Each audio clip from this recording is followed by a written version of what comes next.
a tinye okwu ọnụ nke bụ eziokwu na a na-ekwu n'okwu sị na Igbo ada agba ọsọ mmiri ma ọ na-ozuru ha arụ.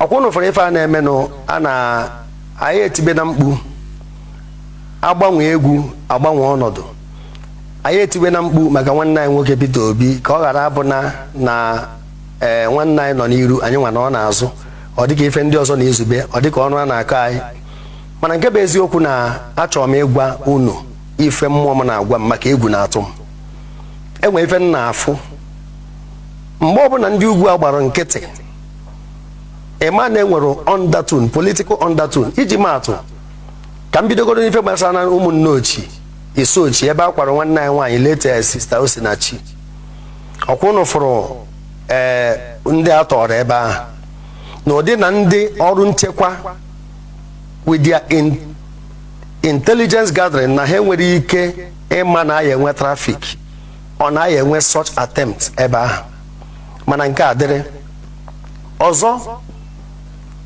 ụnụnụ Reverend Father gbagbu na Edo State ọkwụnụnụkwa ndị agbara na Kaduna Maranatha Catholic Church na Kaduna ọkwa ka agbachara ndị nke agbara n'Owo na Ondo State wee ruo tata enwebere ofu onye eji aka enwebere onye nwude. Achọrọ m igwu unu nke bụ eziokwu ọ bụrụ na ịfụ anụ ndọgbu ife dịka wolves efu ya ebe ọ nọ n'ụmị iwee chọọ ka ịzọpụta ya ị naghị a na-azọpụta ya ebe ahụ ịgbaba ọsọ ndụ gị maka o nwere uche ịghọta nọ ife ọma ka imeri ya.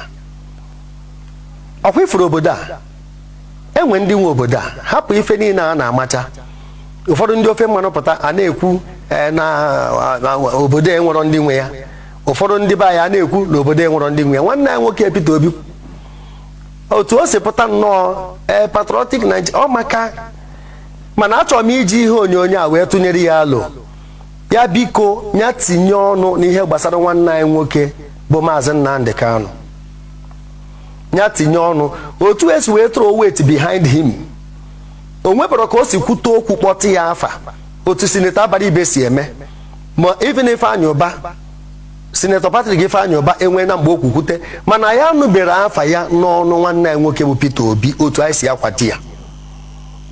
Nke a dịrị ọzọ bụ na ewuche ezi ahụ wee kpọpụta ya ịrapụkwu ya ọ ka ya abanyekwa na pọtọpọtọ maka nke maara ya ahụ. Ọkwa ifuru ndị a ndị Britain ji wee na-arụ akpụrụka n'obodo a maka natural resources ha nwere bụ ndị Nigeria. Otu a ndị Britain si were Chukwu si wee na natural resources anyị nwa bụ their own natural resources maka ha ji ndị a were arụ akpụrụka n'obodo a. O nwere ya asị na ọfụbere ya ka m gwazie unu ife niile a na mbọ niile anyị na-agba ma this 2023 akpụ n'ọnụ nenu ka ndị ugwu si na project Kwankwaso nenu ka ha si project Atiku. Now ị na-achọ ịgwa m na ahụ a ha debere na Kwankwaso ama abụ deputy Peter Obi onwe ebe ọ nara ha na-abụ ma na ego ma na amamife ma na connection ma na vision intellectual capacity onwere ebe ọ nara ha na-abụ mana ịfụrụ ahụ ha debe ka m gwazie ya eziokwu ọ bụrụgo na-emegide ife a ANPP wee kweta na Kwankwaso ya abụ vice ọ ya adịkwa ka ife Atiku na Obasanjo je maka ọma kwedebere isi na ana all these visions and aspirations Peter Obi will not come to pass. Ama gwunu nke eziokwu aya ada arụ ọbụ shoulder maka nya nwadewere ahụ na ọga ịdị na-ekwu ndị na-etiri ya mkpu ma jubiri kwuru ụbọchị ya ịfụ na ọ na-ekwu na nọ nnukwu mmadụ so onye nke a bụ nnukwu mmadụ youth Nigeria chọrọ onye nke a bụ nnukwu mmadụ ndị ugwu chọrọ. Deeti bidokwuru nwanne ya nwoke Peter Obi na ha ewepụtara na ha chọtara mmadụ ọ nkata akpara agbabe ndị ugwu ka afọ na deeti bido ha na-edebe ahụ na without them na ndị ọzọ ama nwụọ ka a na-ekwu ya Jubrin kwukwu ya n'okwu Jubrin kwu ya n'okwu na without ha nwa nọmba na akaụntụ na-agbanyeghị ndị a na-ekpota ma ije eme efi ha na-agụnye ma ọsụkwa ya mụrụ under age ọha ncha ka a ji eme anyị arụ mana achọrọ m igwu unu ọ bụrụ na anyị si ka Peter Obi banye ka anyị mee na this comprehensive analysis ka anyị wepụ sentiment ọ banye o wee mee nnọọ Nigeria ọ dị ka enigwe after Peter Obi what next? Ị na-achọ ịgwa m na onye ugwu ma ọ bụ onye Fulani banye ebe ahụ ife niile adịkwa mma enwe equity enwe fairness ọ ma egosikwa ọkịka ife ndị a ji agbachi ka onye Igbo ghara abana enwechara favor, enwechara ego a na-ewepụ ha ji enyere ndị be ha aka ma na agriculture adedede enwere accountability ha ma na onye Igbo banye ebe ha apịchisie ife niile a ndị a ha zọdoro ụkwụ n'isi akwụrụ ọtọ bụrụ eze ha ma ife ha na-azọ ọzọ. Kedu ka o si dị unu ka anyị emetanwu nche obodo a maka ife niile apịtọkọ na nnu ṅara a na-agwọ nwere ife anyị emenwu ya? Enwego infiltration na army, repentant Boko Haram unu na-agbakọ. Kedu ka ihe esi were extract ya ndị bụ members of Boko Haram bata na army na the real soldiers? Enwego betrayal anọ onye nwa na-enye nsogbu and all the other sister security agencies. Enwego infiltration ịkpọta onye agha nnupụ isi a terrorist onye nwere ife.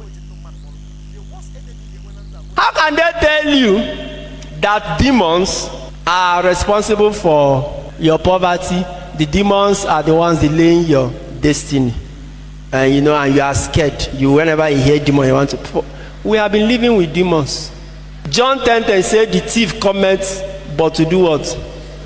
To steal, to kill, and to destroy." So anybody who steals is what? The thief. Somebody who kills is what? And someone who destroys is what? The thief. Okay. Who has been stealing in this country? Who are those that have been stealing? Are they not in government? When one person will carry 5 billion naira and nothing will happen. They have been stealing, and from stealing, what happens? Have they not killed? Have I not told you before? Somebody steals money meant for doing road, and the road is not done, and people die out of accidents. Has that person not killed? Because stealing and killing go together. And when you kill, have you not destroyed? Hospitals that would have been built in the country, people stole the money. To the extent that even HAUSA Clinic, that budgets are done every year, running into billions, cannot even treat. Can't treat our presidents. Can't even treat no simple this thing. But the budget was done. What happened to the money? It was stolen. Abi, who stole it? I'm asking, who stole it? It's not human being like you, flesh and blood, that we even live with. Some of them even come to church. So this is my problem with some men of God who make our problem look like it's a demonic problem. So we must be doing deliverance. No. The demons, see, I cannot fear the devil anymore because we live with them. His cousins, his nieces, his sisters, his brothers, his uncles, they are in our legislators. What do they call themselves? Legislature. They are in the judiciary, they are in the presidency, they are in the local government, they are in the state government. We live with them. They have been killing. So why would anybody now frighten you and tell you demons? See, demons have even gone to God to report Nigerians. That the things they have not done, Nigerians are doing what? Are saying they are the one. Face your fear. Meaning know the right fear to face. Know where your problem is actually coming from. Otherwise you just keep, and that's part of the problem I have with these mighty men of God who will tell poor parishioners or poor Christians that your destiny has been stolen by a demon, Abi, or by one spirit. Come for deliverance. But the destiny thieves are all over there. Then when these mighty men of God have chance to meet with these destiny thieves, these demons, what do? They will not deliver them. They will rather take pictures with them and come and show us how connected they are. But then they will now come to the poor ones and tell them that the demons that are holding your destiny, you come and do 21-day fasting and prayer. But you will meet with the men demons and you will not deliver them so that Nigeria will be good. Face your fear. Leave demons alone. You hear me? If the devil comes, if you wake up at night and you feel it's the devil that woke you up, I want to kill him. Tell him, bro, my next door neighbor said, even was past you, have survived him or her. I'm not scared of you. We have seen most of our problem, most of the things you guys are made to be scared of in the spiritual, those are not the problems of Nigeria. I am telling you with all conviction. It is not demons that came from hell and took the money that is meant to purchase arms for our military. That bandits can enter a village and slaughter people in hundreds and do everything they are doing and go. No arrest. Have you ever heard that bandits were arrested and prosecuted in this country? Is it demon? Are they demons? As if your destiny, you'll be busy binding and casting destiny, destiny demons, and I beg, if I hear which destiny demon.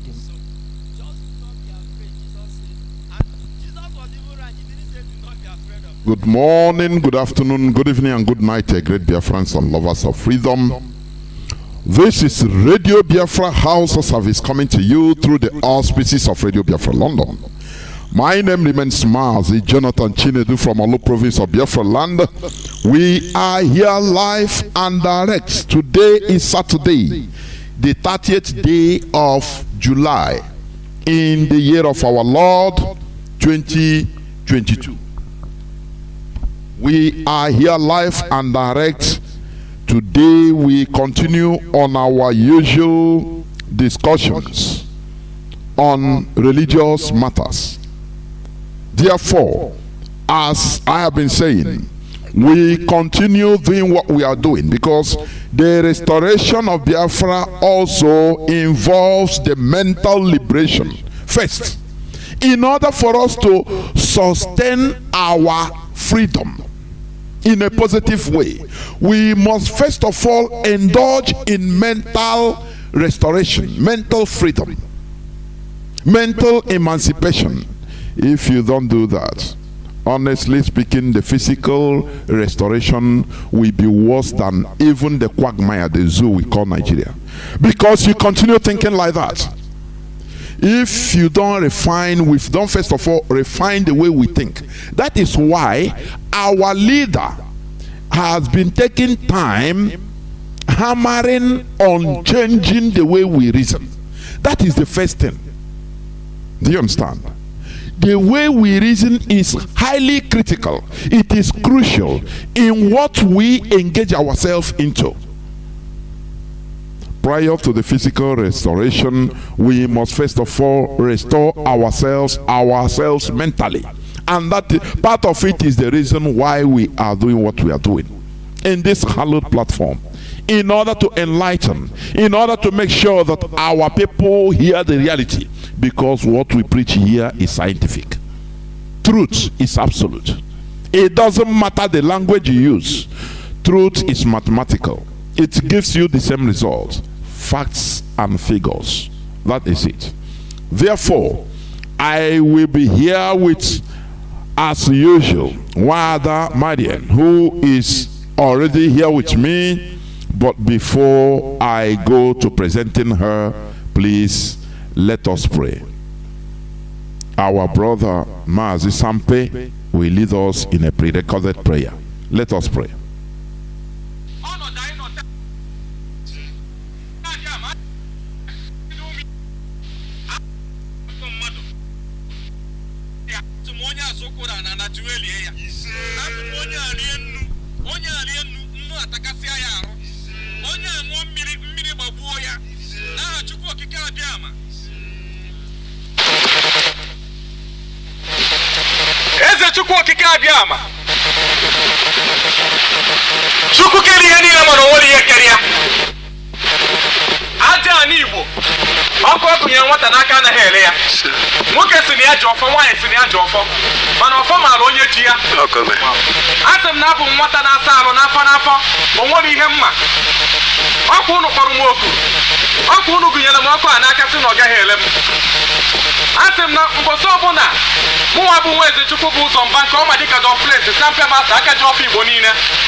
onye ọbụla tinyela aka n'imegide Nnamdi Kanu, onye ọbụla tinyela aka n'imegide ụmụ Igbo, onye ọbụla tinyela aka n'imegide ụmụ Biafra, onye ọbụla tinyela aka n'imegide m, asị m ana tiwe lie ya. Ise.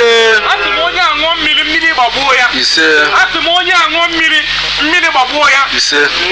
Asị m onye a zụkwụ na ana tiwe lie ya. Ise. Asị m onye a rie nnu, nnu atakasịrị ya arụ. Ise. Tupu okike abịa ama, ebunye m ọfụ Igbo niile.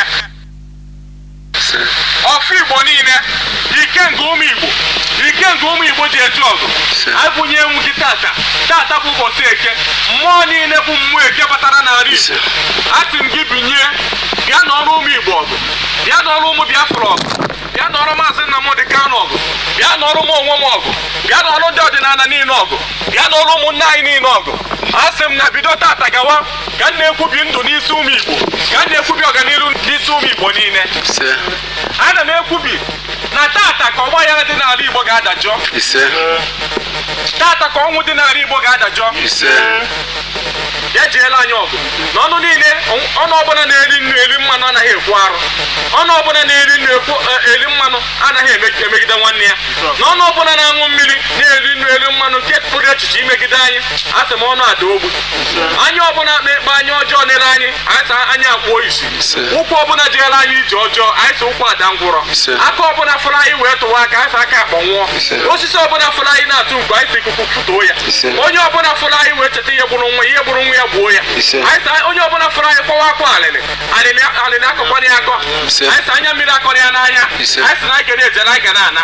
Ọ ga-adịrị anyị na mma, ọ ga-adịrị Nnamdi Kanu na mma, ọ ga-adịrị ezinụlọ ya na mma, ọ ga-adịrị ụmụ Igbo na mma, ọ ga-adịrị ụmụ Igbo nọ mba ofesi na mma, ọ ga-adịrị ụmụ Igbo nọ na mba niile pụrụ iche iche na mma. Ndị niile nọ n'ụlọ mkpọrọ na ha ga-apụta, ha ga-enwere onwe ha. Na anyị bụ nwatakịrị na-asa arụ n'afọ n'afọ, nke anyị kwutere bụ nke ọma, nke anyị gụtara bụ nke ọma, nabata na anyị n'ime mmụọ na eziokwu. Mana nke anyị na-agatara, biko gbaghara na anyị amara agụ na anyị bụ nwatakịrị. Anyị ekenekwa unu ụzọ ọbụla anyị si na-emegide unu, bịa gbaghara anyị ma nyekwa anyị ike na mmụọ anyị ga-eji gbaghara ndị mehiere anyị. Anyị ekpe ma kwere na gị nwa bụ Chukwu okike abịa ama, Chukwu Eke, Chukwu Orie, Chukwu Afọ, Chukwu Nkwọ, Chukwu kere ihe niile mana o nwere ihe kere ya. Anyị sị gị ya gozie mmiri, ya gozie obodo niile ọ ga-awụsa, gozie obodo niile mmiri a ga-awụsa, gozie obodo niile mmiri a ga-awụsa, gozie mba niile, ala Biafra niile bụ ndị ga na-azụ ụkwụ n'okporo ụzọ mmiri a ga-awụsa. Gozie ha na Eke, gozie ha n'Orie, gozie ha na Afọ, gozie ha na Nkwọ, na Chukwu okike abịa.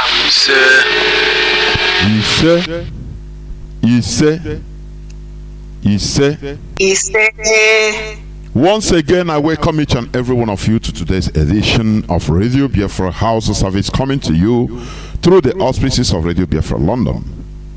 Today is Saturday, the 30th day of July 2022, being the day we dedicated for the foreseeable future on discussions concerning religious issues. We will never shy away from it. You can remember even during the days of our leader, even earlier days, when he dived into religion, people were calling him, advising him, advice.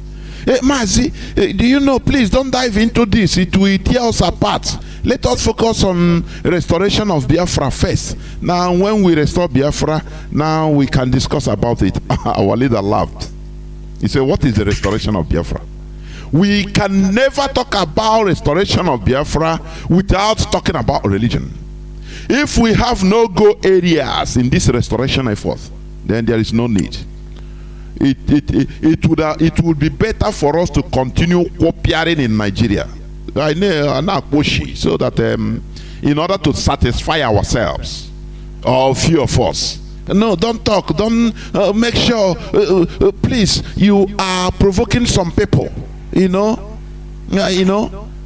Our advice.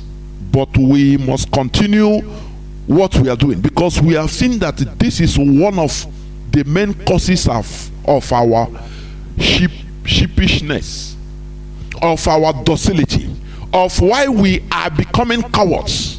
Igbo race, Biafrans that are offsprings that came from the lineage of brave Ekumeko. We are turning into cowards because of what they pump into our brains religiously. That God will fight our battles. That miracles, just pray and expect miracles. Today we are going to dissect some issues that you will hear and understand. Therefore, before I continue, I will bring in one other, please, to briefly introduce yourself before we continue. Go on, one other, please. Good afternoon, Mazi, Jonathan. Good afternoon, my fellow Biafrans. How are you all doing? Especially those in motherland. I want to congratulate you guys, encourage you with the ongoing protests. Hopefully, you guys will stay in the trenches. It's a must do. We must bring awareness to the systematic killing of our youth, the heartbeat, the engine of who we are. So what you guys are doing is noble. What you guys are doing is recognized internationally by any civilized world, even the under-civilized world. So just want to encourage you guys that we're supporting you, both in prayers, in any way we can. It's a noble cause. You know, there comes a time when something will trigger for us to take the bull by the horn. This is our moment. This is your moment. This is the moment to bring awareness to this extrajudicial, systematic destroying of our youth by Uzodimba and his cohort. So, before I proceed, I want to give respect, the utmost respect to our Hamadike wherever he is, that God will continue to protect and guide him. My name is Marian Hader. Welcome to the program today. As usual, it's about religion, spiritualism. Where are we? What do we need to do? This, you know, the trauma we have been through, we must get to the root, unravel them, so that we can be able to move forward as a group of people. Thank you all for your listening today. Once again, welcome to the program, Marian Hader. God bless. Do not forget that our leader, Mazi Nnamdi Kanu, is still in the enemy dungeon in the DSS, Nigerian DSS. He is our leader. There is no other supreme leader we have other than our leader. In his absence, or temporary absence, I should say, the DOS is in command. Whether you like it or not, there is no other person. Onaronoka paracetamol is not paracetamol. That is it. Any other person that is talking to you other than the structure, know that that person is a usurper.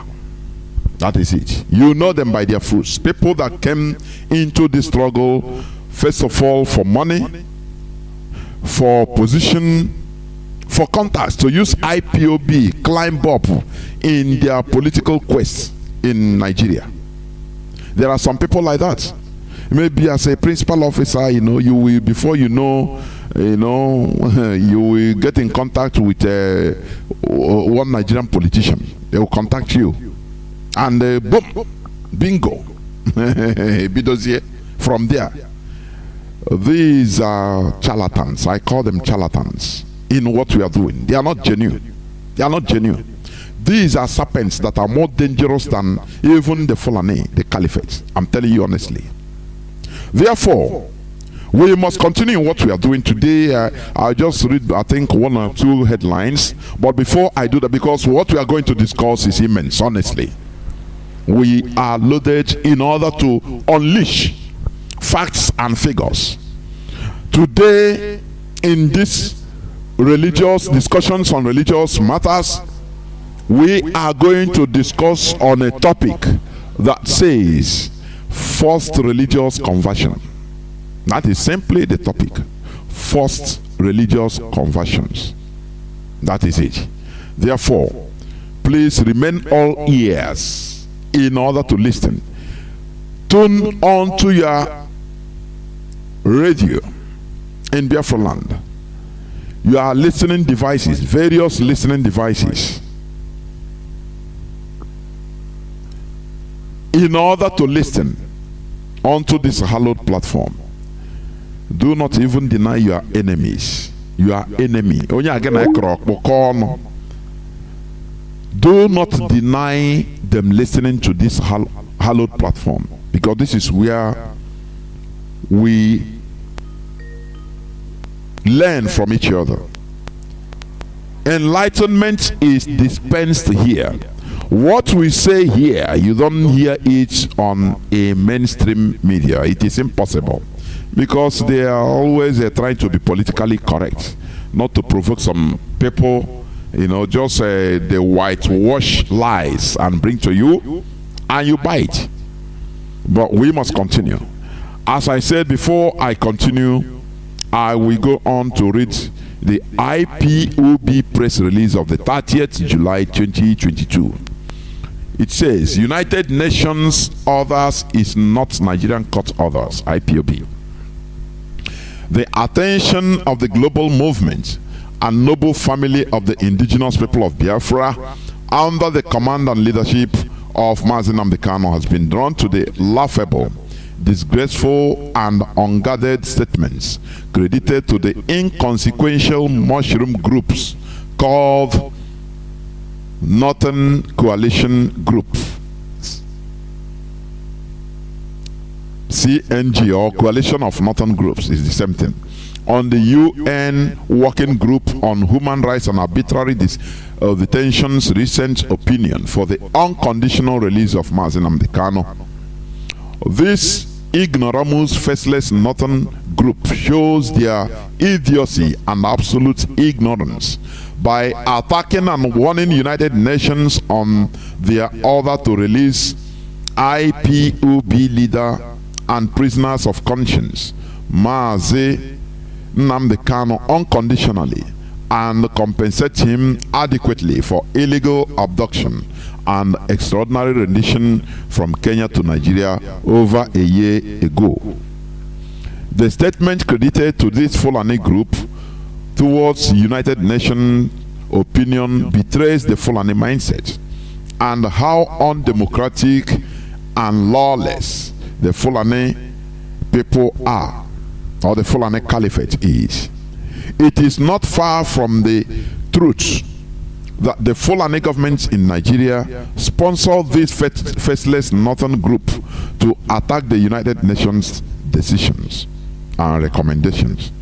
They want to test the reactions of the international community.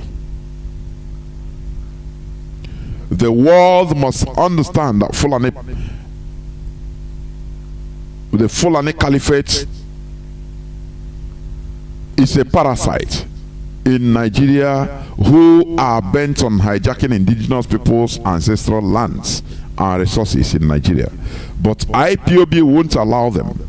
They have hijacked strategic positions in Nigeria government, have deliberately and tactically weakened the Nigerian military while empowering the Fulani terrorists to take over Nigeria government or government structures and then seize the ancestral lands of all the indigenous people in the zoo called Nigeria. It is obvious that the recent increase and boldness of attacks by these Fulani terrorists, especially in Abuja, will convince every doubting Thomas that these terrorists are state-sponsored and the agenda is to Islamize and Fulanize Nigeria and forcefully take over the federal government of Nigeria. The government in Nigeria is a bunch of Fulani cabals and agendas called the presidency, who have bankrupted Nigeria while importing and sponsoring terrorists to take over the Nigeria government. But their plans have failed and will continue to fail. If others will accept terrorist government in power, IPOB and Biafrans will never succumb to their intimidations, and they will regret why they indulged themselves in that act in the first place. The recent shameless statement from Fulani attacking the United Nations show that they are demented and don't know that the United Nations opinion is not the same as the Nigerian Court others they flout at will. Fulani government and her people, thinking they can use terrorism and threat to get people succumb to their demand. They understand that threat and terrorism don't shake the indigenous people of Biafra. Very soon, the Fulani government and her people will understand what they have done to themselves. Attacking United Nations opinion shows how clueless, uninformed, and inconsequential they are. United Nations is the final arbiter in the world, and Fulani backwardness, ranting, and undemocratic nature cannot change the decisions of United Nations. The time to bury Nigeria finally is fast approaching. That is why they are ranting against world organization without minding the consequences. More so, the terror times of Fulanis in Nigeria is about to be extinguished, and we shall see them no more in the nearest future. The faceless NCG group thinks that they have the temerity to challenge the United Nations opinion on its core mandate in sanctioning tyrants and human rights abusers in the world. Fulani government thinks that the world are ignorant of what they are doing.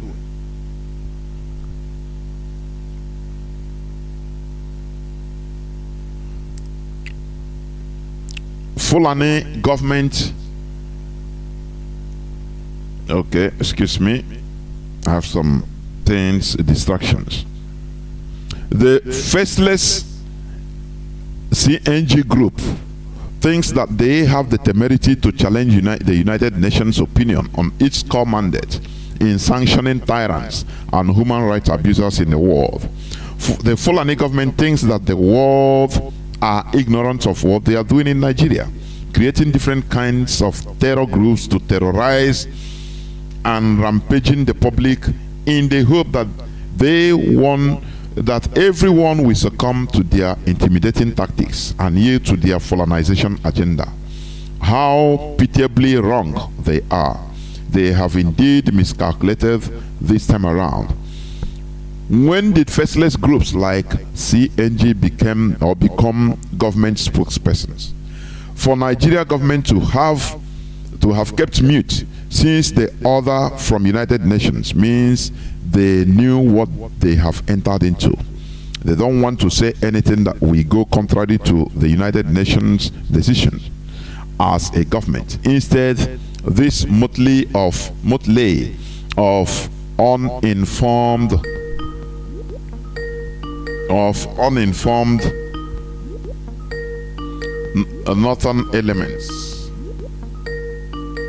northern elements came out to publicize their ignorance and cluelessness to the world. They don't know what United Nations stands for in the Committee of Nations. When did faceless group or groups like CNG become Nigeria government spokespersons? For Nigeria government to have kept mute since the order from the United Nations means that they knew what they have entered into. They don't want to say anything that will go contrary to United Nations decision as a government. Instead, this motley of uninformed northern elements came out to publicize their ignorance and cluelessness to the world. They don't know what the United Nations stand for in the Committee of Nations. Biafrans and other trapped nations in this contraption should go home and thank God Almighty Chukwukabiama, who is in heaven, for giving them a group called the Indigenous People of Biafra, IPOB, and Mazi Nnamdi Kanu. Posterity will bear us witness the heavy price we paid, we have been paying in opening the eyes of the great nations trapped in this British enterprise or enterprises. In British enterprises experiment called Nigeria. Comrade Emma Powerful, Media and Publicity Secretary for the Indigenous People of Biafra. We continue calling for the release of our leader. It is now ricocheting everywhere around the world, and our leader must be released. he must be released by fire, by force. We are not begging for what or our rights.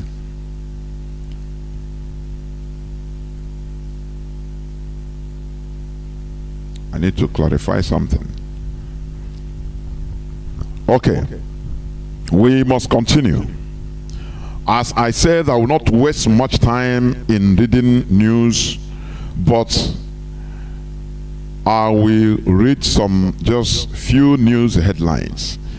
And as our dear Wada said, we encourage people to come out to protest. It is your inalienable right. In a so-called, in every democratic country, you have the right to protest. If you don't protest, which means you accept what is going on, that is it. A Bubago must be kicked out of Igbo land. That is the reality. We commend people that are protesting. Others should join them and give them physical support in any way or every way possible. Because when you don't protest, you know, they say silence means acceptance. The interpretation of silence means acceptance. If you keep quiet and what is going on, you don't talk, you don't make your voice heard, which means everything is okay. That is the reality. When you see the developed countries, what they are doing, just like the Prime Minister of Austria has resigned, he stepped down. That young man, I call him a young boy, has stepped down. Why? Because of a scandal, just a scandal that a member of his party started. How they even influence buying votes, or buying people to vote for them. So the media overheard this conversation and all hell break loose. The media started letting the people understand what is going on.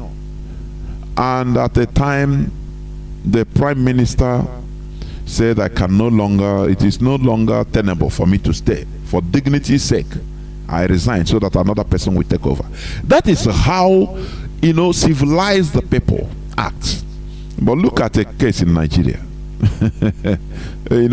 Any person that is elected into office, as they say, election is unquote, but it's election. He will go, the community, the village will make maybe 1 month celebration. That their time God has finally answered their prayers for their son to enter their loot. That is what it means. Because if you are there to work for the people, why will you celebrate? You go to church and mosque and celebrate, and you buy drinks for people, food, cooking. Everybody is eating. Because you entered into a political office, a public office. Does that make sense? We must continue. The World Igbo Congress suggests impeachment proceedings against Uzodimma. It is long overdue. You understand? He must be kicked out of office. The World Igbo Congress has said it. It is long overdue, because that man, the stooge, the Fulani Caliphate stooge, that Fulani Caliphate stooge, he shouldn't be there. He is there from behind. Just he entered there through the window. He must be kicked out anyhow. Therefore, you are encouraged to come out in order to protest. Look at he scammed the innocent of billions of naira. Bring cars, innocent manufactured and brought cars to him. And he celebrated, he bought cars from Innocent. Today, he didn't pay, he never paid a dime. Today, Innocent is suing him so that to pay him his money. This is the type of system you have, where everything is rotten. We must continue. Another news headline says, Buhari not aware of threats to kidnap him until I told him El Rufai. Do you see how they make light of issues? You know, El-Rufai is a sitting governor. He's a current one of the commanders of Boko Haram, of all these terrorists. Everybody know that. Anytime he's coming out to talk against, his lip service against the terrorists, against Boko Haram, it's just to play politics, lip service to cover up his crime. Now he's saying it's him that informed the impostor that, oh, terrorists want to kidnap you. Be careful. Even I myself have taken care. Look at a government like Nigeria with the resources. Now they are making light of it. Imagine that it is another, maybe I will not say Biafra, so that you will not even think that. Imagine that it is Odua, OPC, that threatened to kidnap Rufai and the president. What will happen? Carpet bombing. They will carpet bomb everywhere. Talk less of Biafra, saying that, if you don't give us Biafra, we kidnap you. Look at, they will now, they will blow it, and before you know, bomb is they will take it to the whole Western governments, United Nations, and look at, these are terrorists. Just that is why we need planes, more planes and equipment to bombard these people. But in their own, the things they are sponsoring, they are playing it down, laughing over it. Say, oh, President, be careful. After all, you see how the terrorists, the Fulani terrorists, they are boldly marching towards Abuja. You see it in social media. They film their attack and they send it out boldly. Whereas the Nigerian military, their equipments are old-fashioned. Do you see it? That is what we are suffering and why we want to move out from that dungeon called Nigeria. Why attacks have accelerated military source. When you read here, you will see that they are bent on continuous analyzing. They are making analysis without doing anything. It is absurd that the terrorists are marching boldly right from the periphery of the Nigerian borders down to the center. Something that never happened in any, even West African countries. It never happened. In Mali, they have been kept at bay in the border areas. In Burkina Faso, the same thing. They never go down to the capital. But remember what Pastor Emmanuel Bosun said. Abuja Declaration 1989. That tells you all you need to know. The Islamization or Fulanization of Nigeria through Islamization. That is when they hatch the plan, practicalize it. When Babangida puts hands into the coffers of Nigeria and paid $21 billion, not 21 billion naira, to the OIC to Islamize, to Fulanize Nigeria through Islamization. This is what is playing out today. Before people can say, no, it cannot happen, it's propaganda. We are safe in Abuja today. Are you safe? Are you safe? I'm asking. The answer is no. We must continue doing the needful. While I don't know whether you have anything to say before I continue to the main topic of the hour. Yes, Mazi, I have one or two things to add to the Please go on. News making headlines. I think I monitor the same news. You're talking about where they were making light of El-Rufai, talking about he told the president. When I saw that, then it was really shameful. It's a shameful news. Why do I say that? So now is that trying to say El-Rufai trying to say that the president is not being debriefed of the security status of the country? That's what it means. Because one of the major daily briefing of any president of any country is the security briefing of that country, so that the president will know how to strategize, move things from one into the other. Because his main job is to protect the people and the property. So if this president we have seen on social media gallivanting from one country of West Africa to another to Europe, is not even being debriefed. To the extent he didn't even know that there was a threat on his life. So all these people, these all one Nigerians that are believing and depending on the government apparatus, the government military security outfit to protect them. How can they protect you? Because it's this guy you call your so-called Buhari, whether he's dead or alive, is the commander-in-chief. He is the one that is going to give instructions. He is the one that's going to give directives to go and protect you or not. He himself didn't even know there was a bounty on his head. That is how bad things. It was a shameful thing. Another thing I wanted to bring up, I monitored that news like I said earlier on. There was a guy, I don't know whether it's the same news or another news. This guy was trying, they were, these so-called crazy media presenters. They are the worst. I've never seen anything like this, Mazi. There are these guys, I think it was on that program the question was, what do we do now? And the guy was hashing out how it all started. You could see the presenters trying their possible, and most of them are from the south, their possible best to hush him down, to say, where we are now is not what started it. We're not here to blame anybody. Where we are now is the solution. In my head, I'm like, how are you going to get to a solution of a problem where you don't even know how it all started? Why? Because they don't want the truth to be told. They don't want Erifai's name to be mentioned. They don't want Buhari's name to be mentioned. They don't want anybody to remember all the statements Buhari made before he became a president.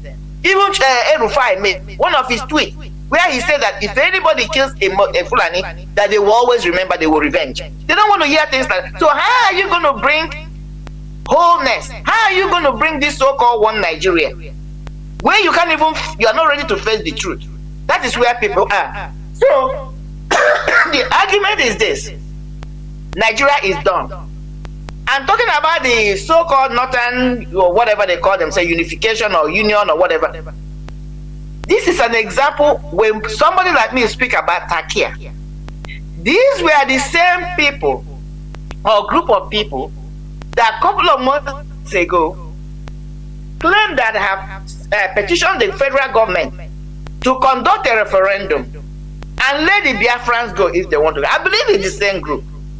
So anybody listening to them, maybe foreigners or some of these our people that don't want to see the truth and acknowledge the truth, still have their heads buried in the sand like the ostrich.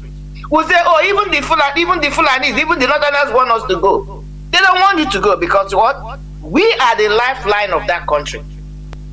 We are the lifeline in every ramification. We are the life wire, whether we acknowledge who we are or not. They are the same people now saying Mazi Nnamdi should not be released. Okay, Mazi Nnamdi should not, even though that statement from me, I'm happy the way Ima Powerful answered it. It's a non-starter because they are non-entities. That's who they are. Who cares about them?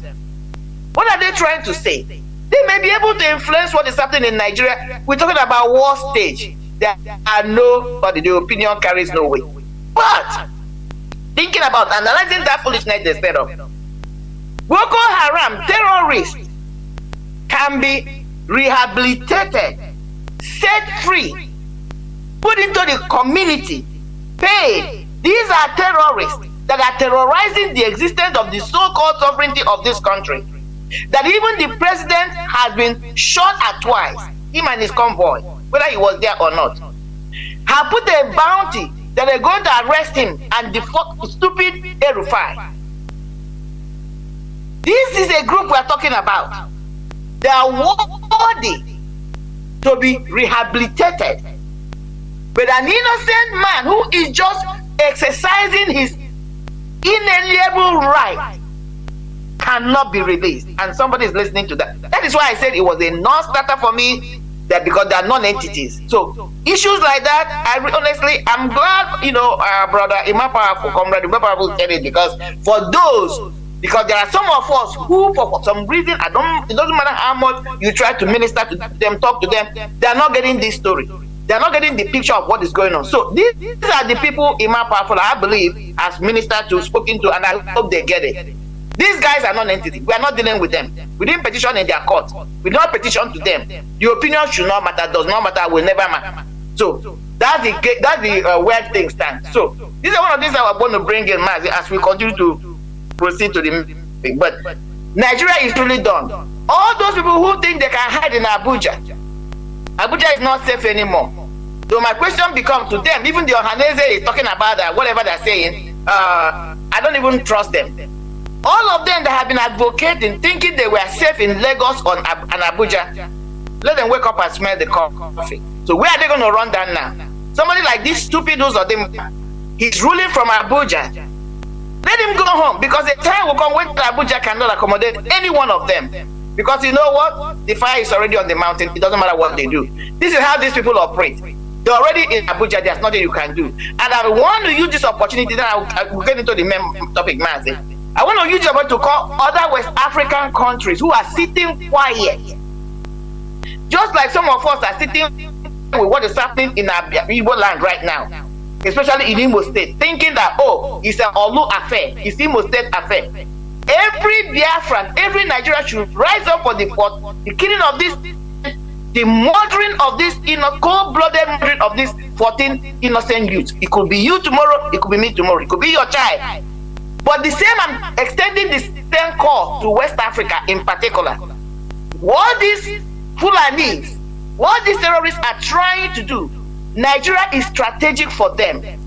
If they can get hold of Nigeria, if they can capture Nigeria, which they have set their eyes on for many, many years ago, and they said it when they were coming, they will use it to launch attack to every other country in West Africa, especially the nearby ones. So what am I saying? They should rise up and make sure that these people are checkmated from every angle and blow them into oblivion. Mazi, I'm going to stay away for now as we continue. Thank you very much. I think this terrorist threat is a script they are playing against the so-called president. They want to find a way in order to discard the impostor. Maybe tomorrow, they will have a so-called cinema as a exchange of gunfire. Oh, Nigerian president has been kidnapped. Oh, he has been killed. That is, they are looking for a way in order to move out, of the quagmire. Yes, to move out of the quagmire they are in, because that thing that is there, they are calling Buhari. Everybody knows. So they want to find a way in order to discard him. He's expendable. We must continue. I will start by reiterating, please stop calling these people the House of Fulani. There is nothing like House of Fulani as a people. It is dawning on everybody that the Hausas are rising up. It doesn't matter the pace, but they are rising up. We'll go and watch the BBC documentary where they specifically said it, that this is first in history, in the history of that zoo, that Hausas and Fulani, that we are one. Now they are against each other. Stop calling them House of Fulani. There is nothing like House of Fulani as a people. This issue of even Hausa program on House of Fulani. Every time we cry, oh, they are dividing us. They are dividing us. Oh, they have Bendelibo. They have. We are lamenting. And after I say, but why can't we pay them back with their own coins? Instead of defending, we attack. We isolate them. We isolate the Fulani as the bad people. And that is what is happening today. That is the strategy, and it is what's working. So we must continue in what we are doing, because it is working. Today the Hausa, they are rising up. Do not forget that there are people that are in the midst of the Fulani and Hausa. Like there are people that have both parents, mixed parents. You understand? The same way we have in our land. So it is not going to be easy, but it is not impossible. In our land, we have mixed multitude, and that's why one of the reasons we are suffering from sabotage also. You understand? Because we have mixed multitude. Do you understand me? So, it is not going to be easy, but don't say that it is impossible. Oh, instead of like, now let us continue classifying them together. No, that is a very wrong notion. Stop calling them the house of Fulani. We must continue. As I said, today the topic of our submission or our religious discussion, because we are going to continue this through the foreseeable future, please. It doesn't matter who is provoked. We want to stimulate your brains into making researches, into finding out, because when you go into history, sometimes you start being afraid of what we have been fooled right from time. Now, forced religious conversions is the topic of our discussions today, being 30th day of July 2022. Let's go. Religious conversion is the rejection of one's beliefs identified with one particular religion and affiliating with another. That is religious conversion. Simple. Forced religious conversion could be by coercion, undue influence, or inducement. Marital conversions, that is conversions due to marriage, all are forced religious conversions. It is forced, whether it is by bribing or by promoting, as they are doing in the zoo. They promote Igbo businessmen, in order to the people that convert into Islam or profess Islam. Now they give them advantages. They can lend them money without interest. They can supply them or give them contracts in order to promote them. All these are means of forceful religious conversions or forced religious conversions. Do you understand? The main reason for conversion from one religion to another is the perceived inferiority or backwardness of the former religion. I don't know whether you understand what I mean. The main reason for conversion from one religion to another is a perceived inferiority or backwardness of the former religion. But the reality is that religious conversion is viewed by anthropologists as purely political. It is purely political. It is not what you think. They want to lead you to heaven. No. Religion is a political tool. Just as politics, religion uses different tools, including coercion and emotion, to motivate behavior. That is the reality. So, stop thinking that, they brought you foreign religion in order for they love you so much for you to go to heaven, to put you into heaven. We will go into details. You will be surprised. You will be shocked what you are defending. We go into some details.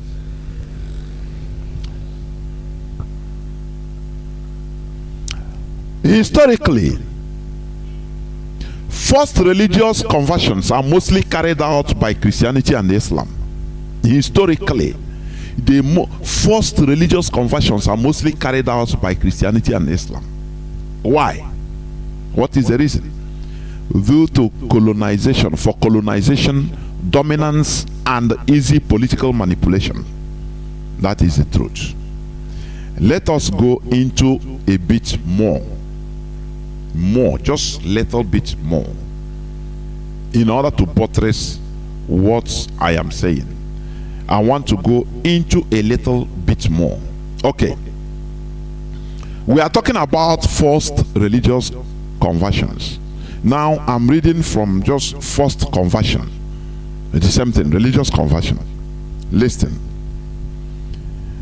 In the case of Christianity, was we are going on history, historical facts. Christianity was a minority religion during much of the Middle Roman classical period.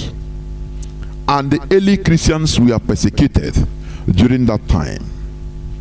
Now, when Constantine I converted to Christianity, it had already grown to be the dominant religion of the Roman Empire. Already under the reign of Constantine I, Christian heretics were being persecuted beginning in the late 14th century. Do you understand? When you talk about Christian heretics, you know, those heresies, any belief or theory that is strongly at variance with established belief or customs. Do you understand? Established by human being. Listen, you will hear. Christian heretics were being persecuted beginning in the 4th century. The ancient pagan religion were also actively suppressed. In the view of many historians, the Constantinian shift turned Christianity from a persecuted religion into a religion which was capable of persecuting and sometimes eager to persecute. Now, on 27th February 380 AD, together with Gratian and Valentine II, Theodosius I issued a decree, the so-called Edict of Thessalonica, recorded in the Codex Thessalonicensis. This declared Trinitarian Nicene Christianity. It described it here, Trinitarian, that is Father the Son, God the Holy Ghost, God the Father. These are human concepts. I'm coming, please. It's human, what human beings think. Oh, this is how it should be. Now, after they smartly, when they concluded, they smartly put it in the Bible you are carrying today. This declared the Trinitarian Nicene Christianity, which means there were other types of Christianity, but this one overruled them to be the only legitimate imperial religion, and the only one entitled to call itself Catholic. Other Christians he described as foolish madness. He also ended official state support for the traditional polytheist religions and customs. Okay, I'm coming. Oh, please. Now, let me continue. During the Saxon Wars, the campaigns of insurrections of 33 years from 772 AD, that is Saxon Wars. Do you understand? Now, all those tribal wars in Europe during the time of antiquity, one king they called Charles the Great, Charlemagne, king of the Franks, forcibly converted the Saxons. Remember, I'm talking about forced religious conversions. Listen, this king forcibly converted the Saxons from their native Germanic paganism. They call it paganism, their tribal religion, by way of warfare. I'm talking about the Christianity we all know, which is now a peaceful religion. By way of warfare and law upon conquest. Examples are the massacre of Verdun in 782 AD, when Charlemagne, that is King Charles, reportedly had 4,500 captive Saxons massacred for rebelling against Christianity. If you understand, he had them massacred. A law imposed on conquered Saxons in 785 after another rebellion and destruction of churches and killing of missionary priests and monks that prescribed death to those who refused to convert to Christianity. That is forceful conversion. This one was happening in Europe. What I'm telling you is how Europe today, as you see, is a Christian country, how it all started. It is not an easy job. The same thing the Fulani is trying to do in our land. You know, when the thing was happening, it is not easy. They conquer you by sword, they convert you by sword. You know, people will be shouting. But after years coming, when everybody is conquered, you know, flowing through one direction religiously, now that generation will not understand. They will fail to understand how their ancestors were put into that religion in the first place. That is what is happening in our land. Today, our people defend this religion, this Christianity, with every alacrity. They didn't know that what is happening now, Fulanization through Islamization, was a child's play to what the Europeans did in our land in the name of conversion to Christianity. And our ancestors were fighting it. We are being slaughtered at that time. And today, because of the time has gone, centuries passed, and this generation, we could not understand how this Bible you are carrying come into your hand. That is how European religion was, you know, smoothly unified through conquest. I will come, I'm talking to on a European basis. I will come to Africa, please. Listen. First conversion that occurred after the 7th century generally took place during riots and massacres carried out by mobs and clergy without support of the rulers. In contrast, royal persecutions of Jews from the late 11th century onward generally took the form of expulsions, with other exceptions such as conversions of Jews in southern Italy of the 13th century, which were carried out by Dominican inquisitors instigated by King Charles II of Naples. Jewish were forced to convert to Christianity by the Crusaders of Lorraine on the Lower Rhine, in Bavaria and Bohemia, in Mainz and in Worms. Do you understand? Pope Innocent III pronounced in 1201 that if one agreed to be baptized to avoid torture and intimidation, one nevertheless could be compelled to outwardly observe Christianity. I'm telling you some of the heinous crimes and atrocities committed by Christianity. What you are seeing today in our land is a child's play. Do you understand? All this they did in Europe, in tribal Europe. Then talk less of what happened where they have the same color. Talk less of what happened in Africa. You will see it. And Pope Innocent III in 1201 he said, those who are immersed, even though reluctant, do belong to ecclesiastical jurisdiction, at least by reason of the sacrament, and might therefore be reasonably compelled to observe the rules of the Christian faith. It is, to be sure, contrary to the Christian faith that anyone who is unwilling and wholly opposed to it should be compelled to adopt and observe Christianity.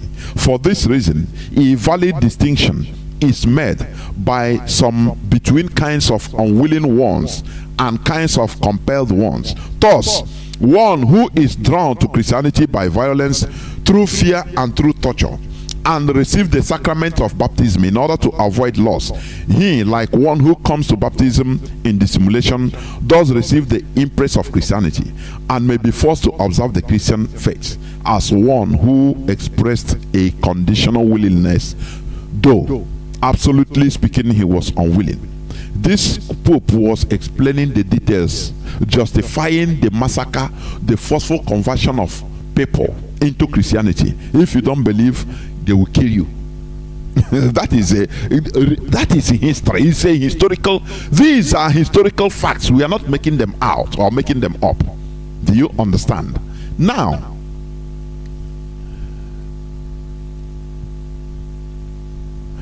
we also know that the earliest followers of Jesus, as you call him, Christ, we are apoplectic Jewish Christians. Do you know what is apoplectic skepticism, apocalypticism. Make I know apocalypse. From there you put ism. This is just English language or language. We bring it down so that you understand it. It is the religious belief that the end of the world is imminent, even within one's own lifetime. You know, even according to the writings of the Bible, the early Christians, the apostles, the disciples, they were inside the house always breaking bread. They were selling their things, thinking that the world will come to an end. That is apocalyptic Christians. That is how they believe that this world will come to an end. That is why even when you read the book of Acts, I think chapter 8, or if I'm not mistaken, about Ananias and Sapphira, have you forgotten? Others were selling their own things. Nobody compelled them, and they sell their land, they sell their. Why are people selling their things, coming to the church, to the gathering, in order to, because they believe that no need of having all these things, because the world is coming to an end. As of that time, more than 2,000 years today. Do you understand? Do you see how things are? Till today, the world is still existing. When Ananias and Sapphira came, they were, according to the record, according to the story, they sold their thing and brought and hid some part of the money. And you know what happened according to the story. So this shows that these people were apocalyptic Christians at the early time, that this world within small time will end, or in their lifetime. Not they never even believe that the world will reach now. Now, the inclusion of Gentiles, that is non-Jews, in the developing early Christian church caused the separation of early Christianity from Judaism during the first 2 centuries of the Christian era. Do you understand what? As we used to say, which is a fact, Christianity is supposed not to be a different religion. Do you understand? Christianity is not so. It's a Jewish religion normally, because Christ is a Jew. He's a Jewish man that he practiced Jewish customs and prayers and everything.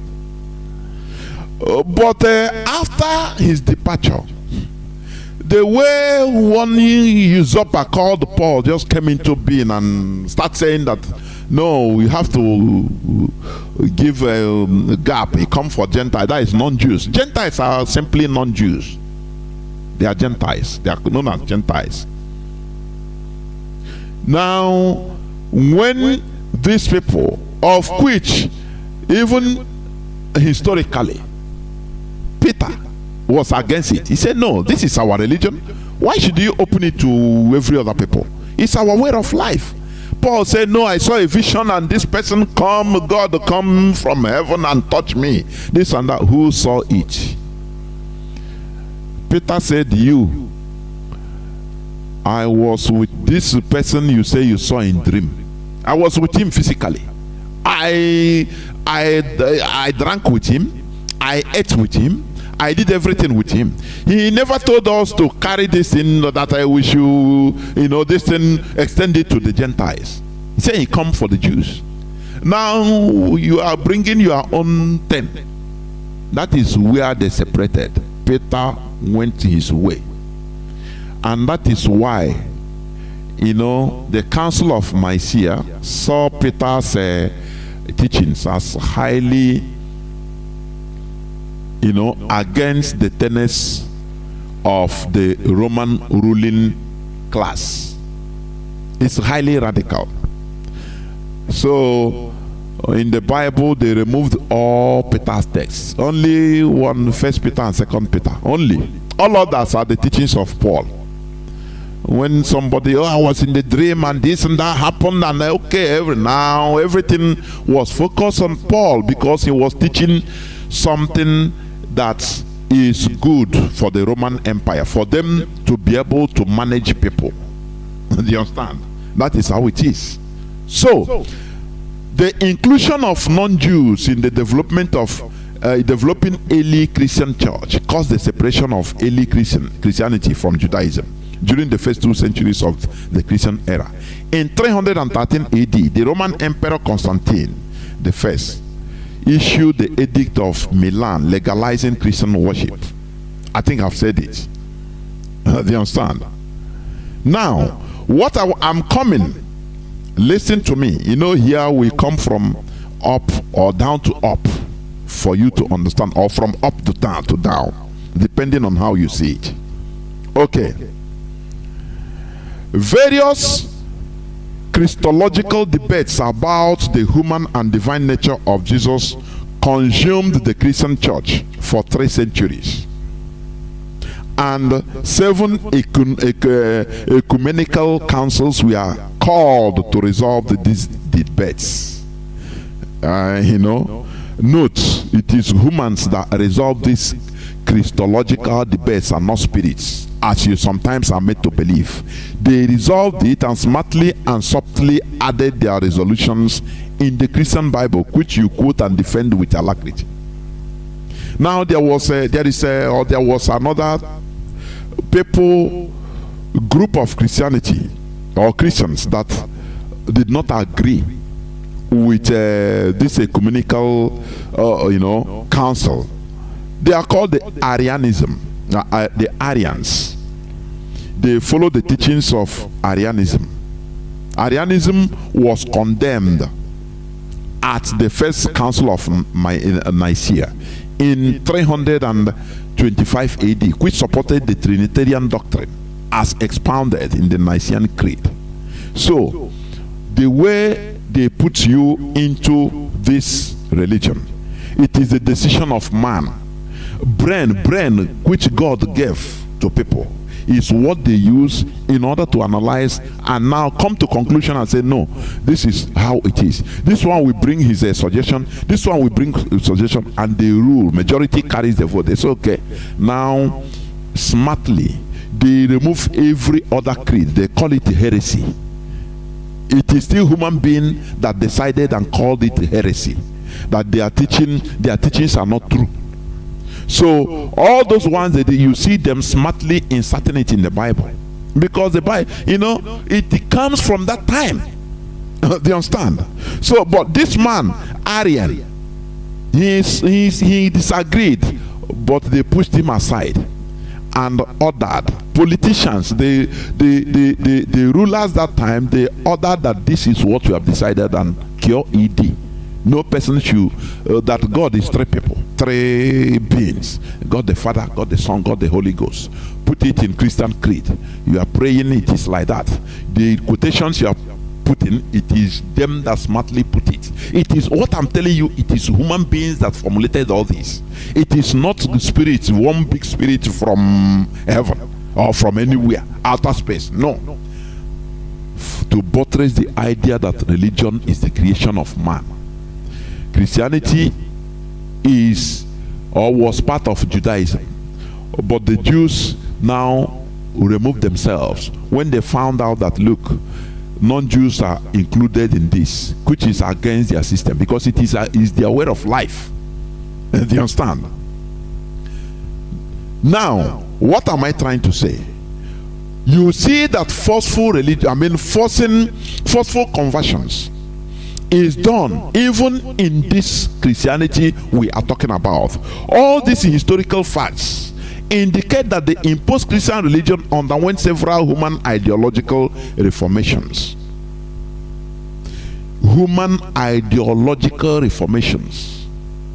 In order for the religion to continue, not to be stagnant. From time to time it become reformed. This time around they are trying to indulge lesbianism into Christianity.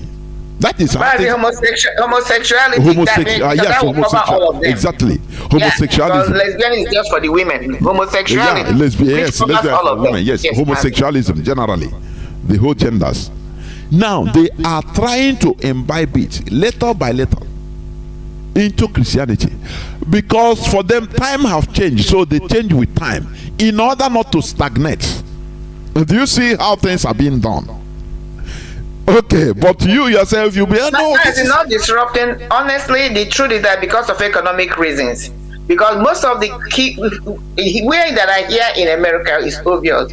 Most people that are holding key positions, whether in politics or economic setting, most of them are confessing homosexual in practice. So it's for economic reason. Yes, go ahead, Naz. Of course, because they are promoting it. So they want to include them. Yes. Yeah. So that is, I'm giving an example of how these things are. Look, if care is not taken, look, once they perfect their idea of putting it, they will find a space in the new Bible. They will be putting some words and retrieving the old Bibles. Listen, so that in the next 200 years, it will no more be a new thing. That time, there will be people that time will be quoting where Bible allows homosexuality. That is the fact. The same way you are quoting many things you don't know when it was fixed in the Bible. As time goes on, do you understand? We must continue. Now, as I said, the same thing happened to Islam, and that is why that is human ideological reformations, not a spiritual reformation. Human beings that are controlling the religion, they will from time to time meet and say, oh boy, we are going out of date, so let us update. You know, the same way you update your system, your laptop. Sometimes they will bring new features, new programs that they will tell you update your computer. If you don't update it, it will not work with certain issues. Your computer will die a natural death gradually. You will not be getting many apps. Do you see it? Just like your mobile phone. That is the reality. So all these things are updated by human beings. The same thing happens to Islam, and that is why there are several denominations in Islam also, which includes the Shia, Ibadi, Ahmadiyya, Sufism, etc. Therefore, the same human reformation should be happening to our indigenous religions in order to keep it alive and to meet up with the present time. Do you understand? You know, as I used to say, the problem with our indigenous religion, that it was not updated. So it stagnated and started smelling. That is why when you talk about today, when you talk about our indigenous religion, Omenalai, immediately people will go back, their mind will go immediately to, you know, killing cows and goats or killing a bullet, doing bad things, because it was not updated. It was stagnant where it was being left since the conquest of Christianity in our land. Do you understand? This happened also in Islam. This is why we should stop regarding our indigenous religions with the same old practices of antiquity. Rather, we should endeavor to modify and modernize it so that the present day imposed religion will not have any need to look down or demonize our indigenous religions. Do you understand? Now, I have talked about a bit about the forceful conversions in Europe by Christianity, because it was through the sword. Forget about today, because today human beings have been enlightened more. It is no more than before. You know, now you can force conversions through inducement. The same way elections are rigged in Nigeria through buying PVC. It is no more, you know, as time goes, you see different ways emerge of doing things, which is also amounts to the same thing. All is fraud, rigging. Now they will buy and give you 500 naira. I saw in the internet, on social media, in the north, you are 500, you are PVC, and you take 500 naira, and people are collecting 500 naira. That is how it is. You understand? Today is no more putting people under guns and bullets or killing people in order to convert them. There are many ways. promoting, as I said, promoting people that converted into giving them more expositions or more options of making money, giving them more money. Do you understand? So that they will become attractive. Others will come and say, oh boy, how do you make it? Say, oh boy, nah, Islam now ain't give me. Now because I changed to Islam, it will attract others. Before, it was not like this. People were slaughtered. Although this is also another means of forceful conversion. Before, Christianity murdered. Now, basically, let us, as I said, let us talk about the forceful religious conversion of Africa. Now, I will go to read something, a letter from King Leopold II of Belgium to colonial missionaries in 1883. What we are telling you is historical facts. It is not something we make up here on Radio Biafra London. How this letter, secret letter, was seen, listen, is this. Somebody, one African Congolese, was offered a Bible by one of these missionaries. At that time, 19th century, 18 something. He forgot that one of the copies of this letter was inside the Bible. Close the Bible. And the man took it, very wise, as the man is, or as the man was, because it was during the old time, 18 something, the Christianization of Congo, of Africa. When the man he took the Bible from the white missionary, and after he opened to read, he saw these pieces of paper inside the Bible, and he was shocked. What I'm going to read for you, he was shocked. He started reading it, he was shocked. Now, this is a letter from King Leopold II of Belgium to colonial missionaries in 1883.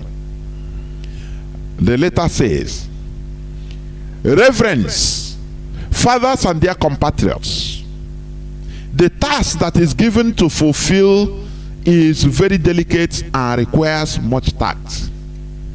You will go certainly to evangelize, but your evangelism must inspire above all Belgium interests. Your principal objective in our mission in the Congo is never to teach the niggers to know God. Listen. Are you listening? He says, let me reiterate. You will go certainly to evangelize, but your evangelization must inspire above all Belgium interests, which is not sending you, their interest is not sending you to heaven as you think. It is their interest, number one. Your principal objective in our mission in the Congo is never to teach the niggers to know God. This they know already. They speak and submit to a Mungu, one Nzambi, one Nzakumba, and what else I don't know. That is the names of their deities. This man, the king of Congo, is telling the missionaries, the Christian missionaries, that you don't need to, your mission is not to teach these niggers God. They know God already, even past you. Now, your mission is to insert our interest, put Belgium interest first. Okay. They know that to kill, to sleep with someone else's wife, to lie and to insult is bad. So it is not Europeans that told us that, as they used to falsely say, that they brought a consciousness, human civilization and consciousness to Africa. It is lie from the pit of hell.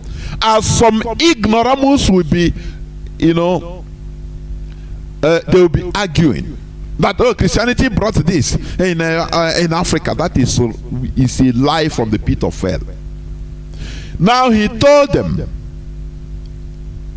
they know that to kill, to sleep with someone else's wife, to lie and to insult is bad. Have courage to admit it. That what they are professing outside, that we are going to convert these niggers, they are savages. They know it's lie. You understand? Because they know the law of God. They know the law of nature.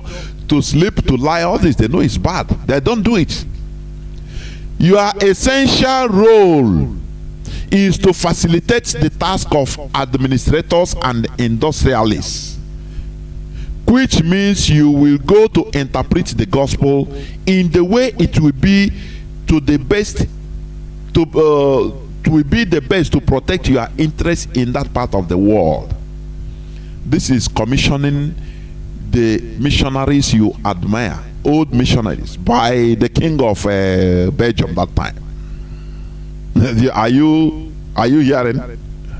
Your essential role is to facilitate the task of administrators and industries, which means you will go to interpret the gospel in the way it will be the best to protect your interests in that part of the world. For these things, you have to keep watch on disinteresting our savages from the richness that is plenty in their underground. Are you hearing? To avoid that they get interested in it and to make you murderous, that is to kill you. Competition and dream one day to overthrow you. You understand? Which means they tell you, no, don't think about this world. That this world richness is in vain, is vanity upon vanity, all is vanity. Now think of a heaven where you are going. As you are thinking of a heaven, they are stealing of the fake heaven. They are stealing everything you got. It is a plot, it is a task, direct task by the kings of Europe to give you what you are doing today, what you are carrying and defending. That is the reason why, to break your backbone, that you cannot come to protest against bad governance. Because for you, prayer is the key. God will do everything. That what is the need? You are not supposed to be in politics anyway, so you are praying. God will solve your problem. It's an agenda that was instituted by the purveyors, the originators of this Christian religion that you are defending. Do you understand? It is an agenda. The same way the caliphate wants to colonize everybody, colonize Biafrans using Islam or Islamization. Today they have transformed or translated Quran into Igbo language. Okay, they love you, right? And they are killing you. But the only thing they do is to translate Quran, to sponsor some useless Igbos to translating Quran into Igbo language, so that to dominate you mentally. When you read, you start seeing God in their own way, through their own vision, so that they will be able to be controlling you. Nothing more, nothing less. Not that they want you to go to heaven. Do they know heaven? Who knows where heaven is? Somebody says, if you think that you will die and go to heaven, why not die now and run to heaven? What is preventing you from dying and going to heaven? For you to know that they put you in a rat race to continue pursuing shadow, whereas they are stealing everything in your land. That is why they bring you, they force you into this religion that you are defending today. That is the reality. To make you not interested in the riches in your land, as we are doing today. And you continue, you are suffering and smiling. You are in Potopoto in Ariari, and you are happy. What makes you happy? Oh boy, I know who I believe in. That my wealth is not in this world, and tomorrow if I die I'll go to heaven. That is why my happiness. And you don't want to get involved in order to change the physical status quo. Do you understand? But you want to travel to Spain. You want to travel to Mazi, quickly, do they really want to die? Go on. Do they really want to die? The question, do they really want to die? Because this individual that is telling you my reward is in heaven, acting like they can't wait to die, when they get sick, they go to hospital to get well. I've always argued, if you truly believe in what you're confessing, when you're sick, you should not make any effort to get well. You should allow yourself to die so that you can quickly go to heaven. The same individual that are saying that when they lose loved ones, they are crying and asking God why. Shouldn't they be happy if they so believe in that? Where the Wow, person there is going it not the prelate, the bishop that was kidnapped and normally quickly sent to heaven, he refused. Go on, he was very close to the gate of heaven according to what he believed in. And he made a U-turn by paying extorting money, because that's what he really did, extorting money from the less privileged to get himself out from the gate of heaven. People should see it from that perspective, you know. So what them tells you that what they're even preaching to you, they don't believe in it. They don't. Because if they believe in it, there's no way it's been established. There is no flesh and blood that can enter the kingdom of God according to their perspective, from their philosophy.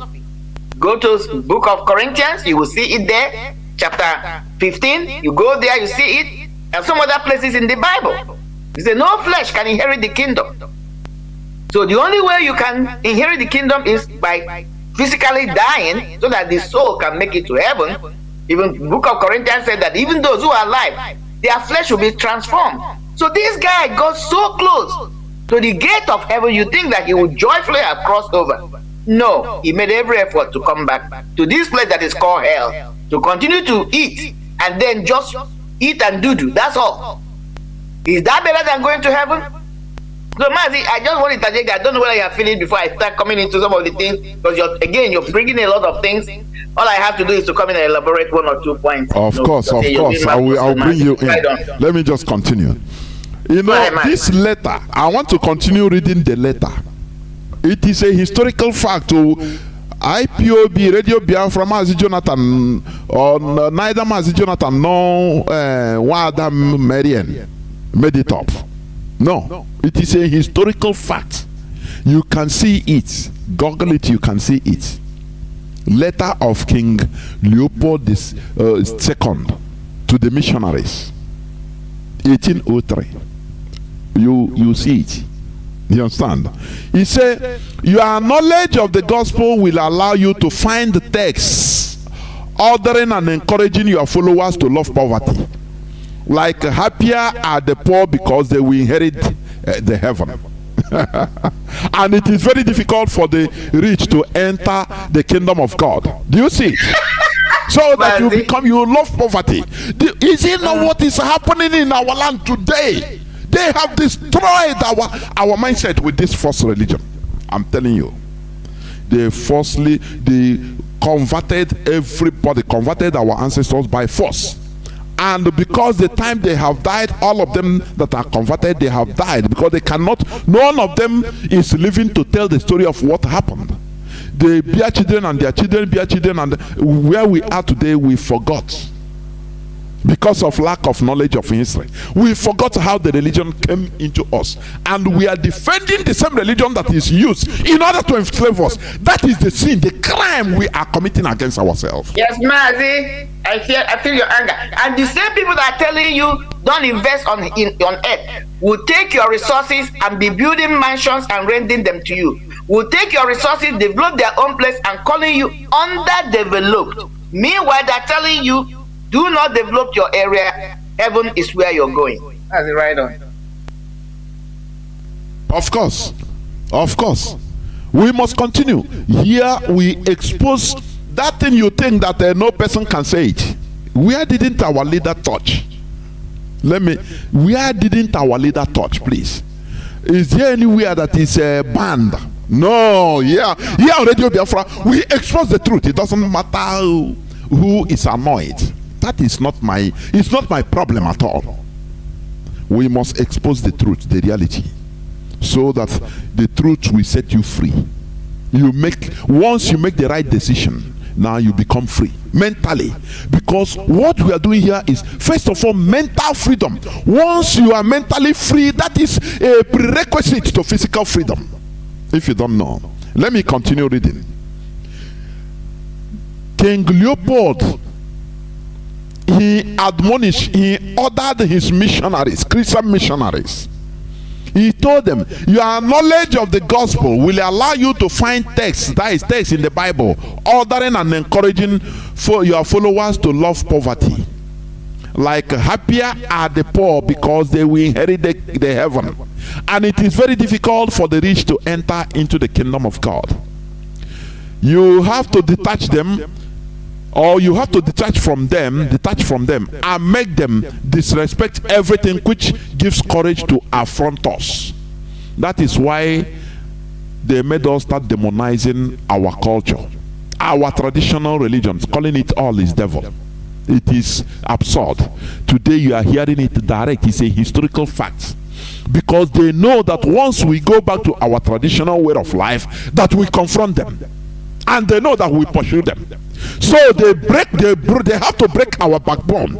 They force us into the fake concepts that they call their religion in order for us to forget who we are. And today, are you not seeing it? Are you not seeing it? Now the same Christianity makes everybody go and look for money. That is why you have that the Jews making money.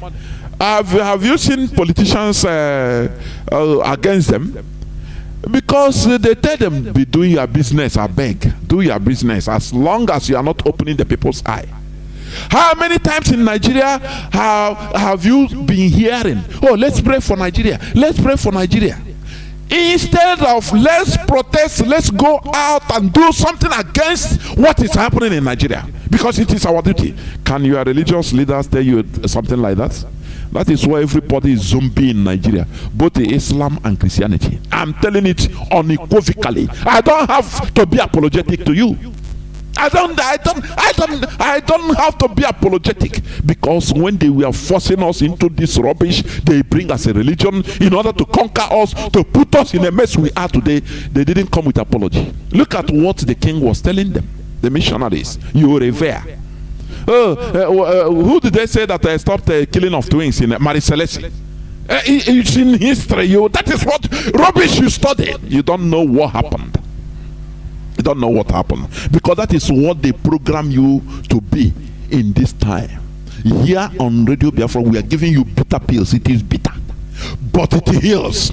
Wada, before I continue, because I will read this letter in 3 pages. Wada, please come in if you may. Come in before I continue, please. Let me come in, Mazi, and expand. That's what I'm just going to do. Expand on the bring more clarity to the things you have said, Mazi. Rightfully, you touched on key points.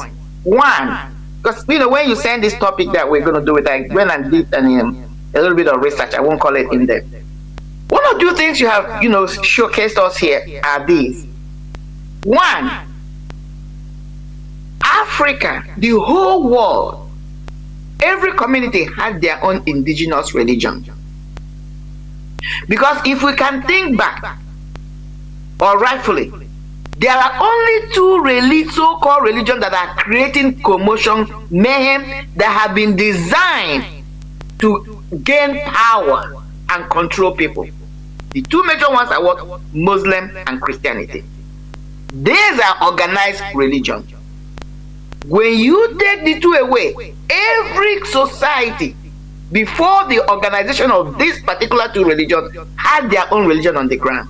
That's what that man that was mentioned, that king mentioned there. They already knew God. They were having relationship with God. They were worshiping God, including our people. They knew, because I tried to find out what was it that made this our people. How were they able to penetrate and get this Christianity gain momentum in our place? They didn't come by force in the first place. They came with coercion. Coercion, what you're reading now. Go there and deceive them. Deception, that's what really he was saying there. Find scriptures in the Bible you can use to convince them. The argument becomes, why did they believe it? Because even the Judaism you reverence, in those days, people were not lauding their religion onto anybody. People had their own religion because it was their way of life. Wanda, please, before you continue, also touch this. Because when you talk about Judaism, it becomes very far. Some people will see it very far. In Africa, before the advent of white people, Europeans, no African tribe No African nation has ever tried to lord their or put their religion, impose it on, force it on others. It is not our way.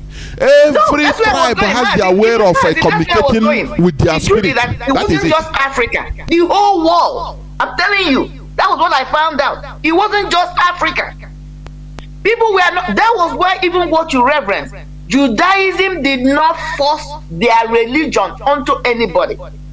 That was why when Yeshua they were even hiding it. They don't want people to even enter into it. No, because it was their way of life. They respected other people's way of life and they respected their own. It was for them. That was why even when Yeshua was on the ground, when he was alive, he said, I did not come for the Gentiles, I came for the Jews. Because he understood that he came for this particular people. Whatever mission that was, just like we have on Hamadike today, he came for the Biafrans. Even though his ministration, when you look at it, he's speaking in general about the general humanity of mankind. Because if you are into the spiritual realm or control, or you have what I call a touristic behavior, you can check it out in the dictionary. This will have a lot of empathy. When you are possessed, when you are being propelled that energy, it's not just about you. You care about humanity in general. But Mazi will still tell you, my mission is for Biafrans, but for the whole world at large. That was how Yeshua operated. He came for the Jews. Whatever mission that was sent to him, if you believe in spiritualism, he came. It wasn't for the whole world. That's why he never asked anybody to start any other religion. That was when he was there. That was why he never asked anybody to bring, go outside after his death and start another religion. That was the concept. Now, one thing I found so unique about Africa, when I did a little bit of reading I did, do you know, man, Africans were traveling way ahead before the Europeans met them. Europeans did not first encounter the Africans in the African continent. No, Africans were engaged in trading even before there's a script I read, an article I read, that's the right word, that even, do you know, there's an argument trying to figure out the American Indians and the Africans who were here first, because there's an edifice, human edifice they found, that you can see that mold. It's an African person. They have just uncovered, archaeologists have uncovered, have been here for thousands, if not millions of years. So how did this African get there? They were traveling. They were the very first people. When you talk about civilization, you're talking about human beings, it started from Africa. Okay? So they were moving along. They were doing their trading. In those days, people were not about religion the way they were worshiping God. It was culturally controlled, culturally engineered, culturally instituted. People were more organized through, like if I'm doing the same trade with, I will have the same belief with, what I mean, that we have things in common. That was what was united people. It was not people's religion. People respected their religion. I'm going to give one example. Like in my place, I've always said where I'm from. My masquerade, my people, when I was growing up, even now, they'll be calling the Manwanyo. I asked a question, Manwa Kija. We went there, that was how we got our Manwa. What does it mean? In those days, people were connected more to culture, like things they do in common, society or age group or things. You identify more to it, not religion. The traditional religion that was on the ground, people respected each other. So now, these are one of the things that made it easy. For when these people came, they used coerce, what this man was telling, to get some of them before they began to use force. When they came in, when they found out, when this religion, somebody like Paul came in, he organized it, or maybe he was smart enough, I don't know, was able to organize it. And then the Romans, remember, they were the ones in charge then. After a while, after they persecuted them, they realized that the way this particular religion is set up, or the way they have transformed it, is no more Judaism. The way they have removed it from Judaism, that is the false version, is a very good tool to control and to colonize people. These two religions played. That was why the Romans changed their mind on Constantinople and then decided to reorganize it and began to have all these Nicaea or blah blah blah. Mazi, what am I saying? Because as you mentioned again, those books they removed, Epistle of Paul, Epistle of Thomas, all the Epistle of Mary Magdalene and all that. I have them here. They call them the Apocrypha. When you read them, it will give you an in-depth of what Judaism was before the Christians came and separated themselves. Now, the white man saw this, or the colonial saw this, that this is a perfect tool to go and do their mission. Because at the time they started coming to Africa, they already had in contact with African traders, mariners. They had contact with them. Meanwhile, Europe, we are having economical meltdown. So because of that contact, they were following them to come and buy certain things. They figured that these people have natural resources. Mazi, Africans knew they had natural resources. They knew. But they were judicially, using them in a positive way. Respecting nature, respecting these natural resources, not abusing them, because they were cognizant of nature. They were in tune with nature. They were in relationship with nature. It's a huge argument, but I'm not going to go in there. So now, when they came in, they saw, let me talk about us. They saw in a place like our place, Igbo or Biafra, we already have a religion on the ground. And there were some similar things that they could relate. That was why that man was telling them, they already knew these things. Don't go there to preach to them about these issues, because they already knew. They were practicing it, and they were really practicing it in truth and in spirit. That is why they, as Christians, they can never do away, or they refuse to do away with the Old Testament, because if they had removed the Old Testament, a place like, especially Igbo land, would have been difficult for them to convert them. Because that is why you see our people referencing, oh, what is in the Old Testament is in the New Testament. It's almost our culture. The argument somebody like me makes is, these two things, the chicken and the egg, which one came first? Our people already knew these cultures. We are practicing it. We are doing circumcision. We know how to respect Anna. We know how not to sleep with your brother's wife. We know how to keep celibacy. Before you get married, you have to be, as a woman, you have to be a virgin. In fact, if you go back to our tradition, when a young man is being married, there has to be this thing you see, they call wedding dress. How did it come about in the church? Because you never see a white wedding in the church. It's a traditional concept they brought into the church. In the olden days, according to our tradition, when a young woman, the first time she's going to sleep with her husband, a white sheet will be spread on their bed. Why? In the morning, because that's where she's going to lose her virginity to her husband. The husband, the mother-in-law truly will probably bring out that sheet with stained blood, and the whole society will start jubilating to confirm that she was a virgin. You will hear about virginity in the Orthodox, and Buddhism. So what I'm trying to say, so these things, so when they came in, they began to let them know, don't worry, what you're practicing is almost what we are saying here. It's only that our own is a little bit organized. Our people knew how to respect Annie. The one or two differences that was different. That is why Mary, they call Mary the mother earth. Our people already knew about Mother Earth. They worshipped the Mother Earth. They respected the Mother Earth. They knew that everything they ate, everything that sustained their life, came from the land. That's why they call the Mother Earth. That's why they are reverence. And they were always marching, putting their feet on the ground. So they had enormous respect for nature, because they didn't want to disrupt nature. I'm going to go there, but let me continue. So when they came in, they used things like that.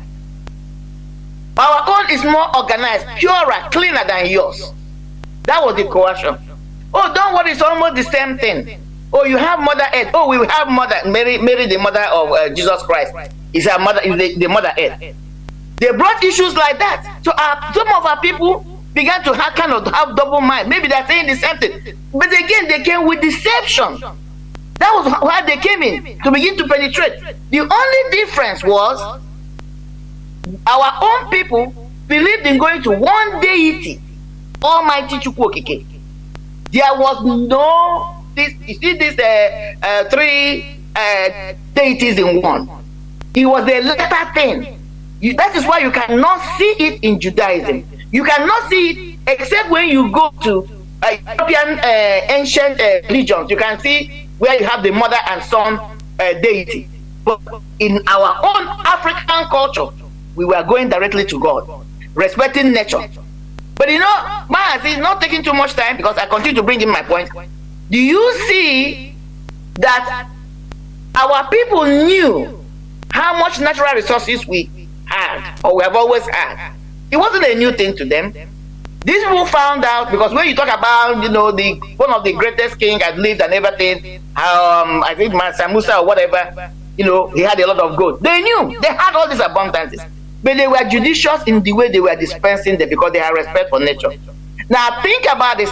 They came in, brought this religion, used it to mentally, first of all, when they came in, they coerced our people, use religion to deceive them, letting them believe that what they had, or what was breaking it was cleaner or better, their own was nothing. When some of our people start buying into it, which were mostly slaves, or not slaves, outlaws, those who were outlaws, those who were constituting nuisance and going against the laws of the land and once they were ostracized, these missionaries were taking them, they would take them and begin to let them know that all they have to do is to ask for forgiveness and God will forgive them. And then, you know, these people now, instead of going to jail, not just what is happening with this Boko Haram, instead of now sending them to jail, you're telling them they have repented Boko Haram, you put them in the midst. Now they begin to turn against the society. That is how they all started. These our own people began to turn against our own people who were still indigenous to the religion that they were of life. Over time, the whole thing began to cave in. Now, this is when they begin to, now as our people continue to resist, those who are resisting, that's when they came into forcing them through slavery. Began to encourage those people they have gotten to go and be creating wars. Some of them were installed as chiefs, you know, all these warrant chiefs, made them warrant chiefs, just like what they did with Uzodemba. What I'm trying to bring out now is that history is trying to repeat itself, and people should be wide open. That this is how this thing starts. At the moment he came, he didn't come peacefully. He came with deception, through deception. He came through by force. He came through by, finally, the slavery of the mind, which is what we are trying to disentangle from our people now, disengage from our people, which is through psychology. Now our people are the ones defending it. The deity of Christ and Mother Mary and God the Father was a recent thing. Even the older Christians were not in this thing. They never believed in these three deities. It was later on, just to make the story, package it well, to look well, for them to use it to continue to subjugate the people. That is how they came about this, the history. People should go and Google this, go and read it. I didn't write it, you didn't write it. These are history, archaeology showing it. So, but when I hear my people, some people want to defend the deity of Christ, telling you, even sometimes you talk to them, they say, oh, please, please, please. That is not true. It's a concept instituted by man. It has nothing to do with spiritualism. You will never find it in the Old Testament that is supposed to be your base. You never find it in the ancient religion. It's a new thing because they package this religion to continue to subjugate, to continue to intimidate, to continue to dominate people.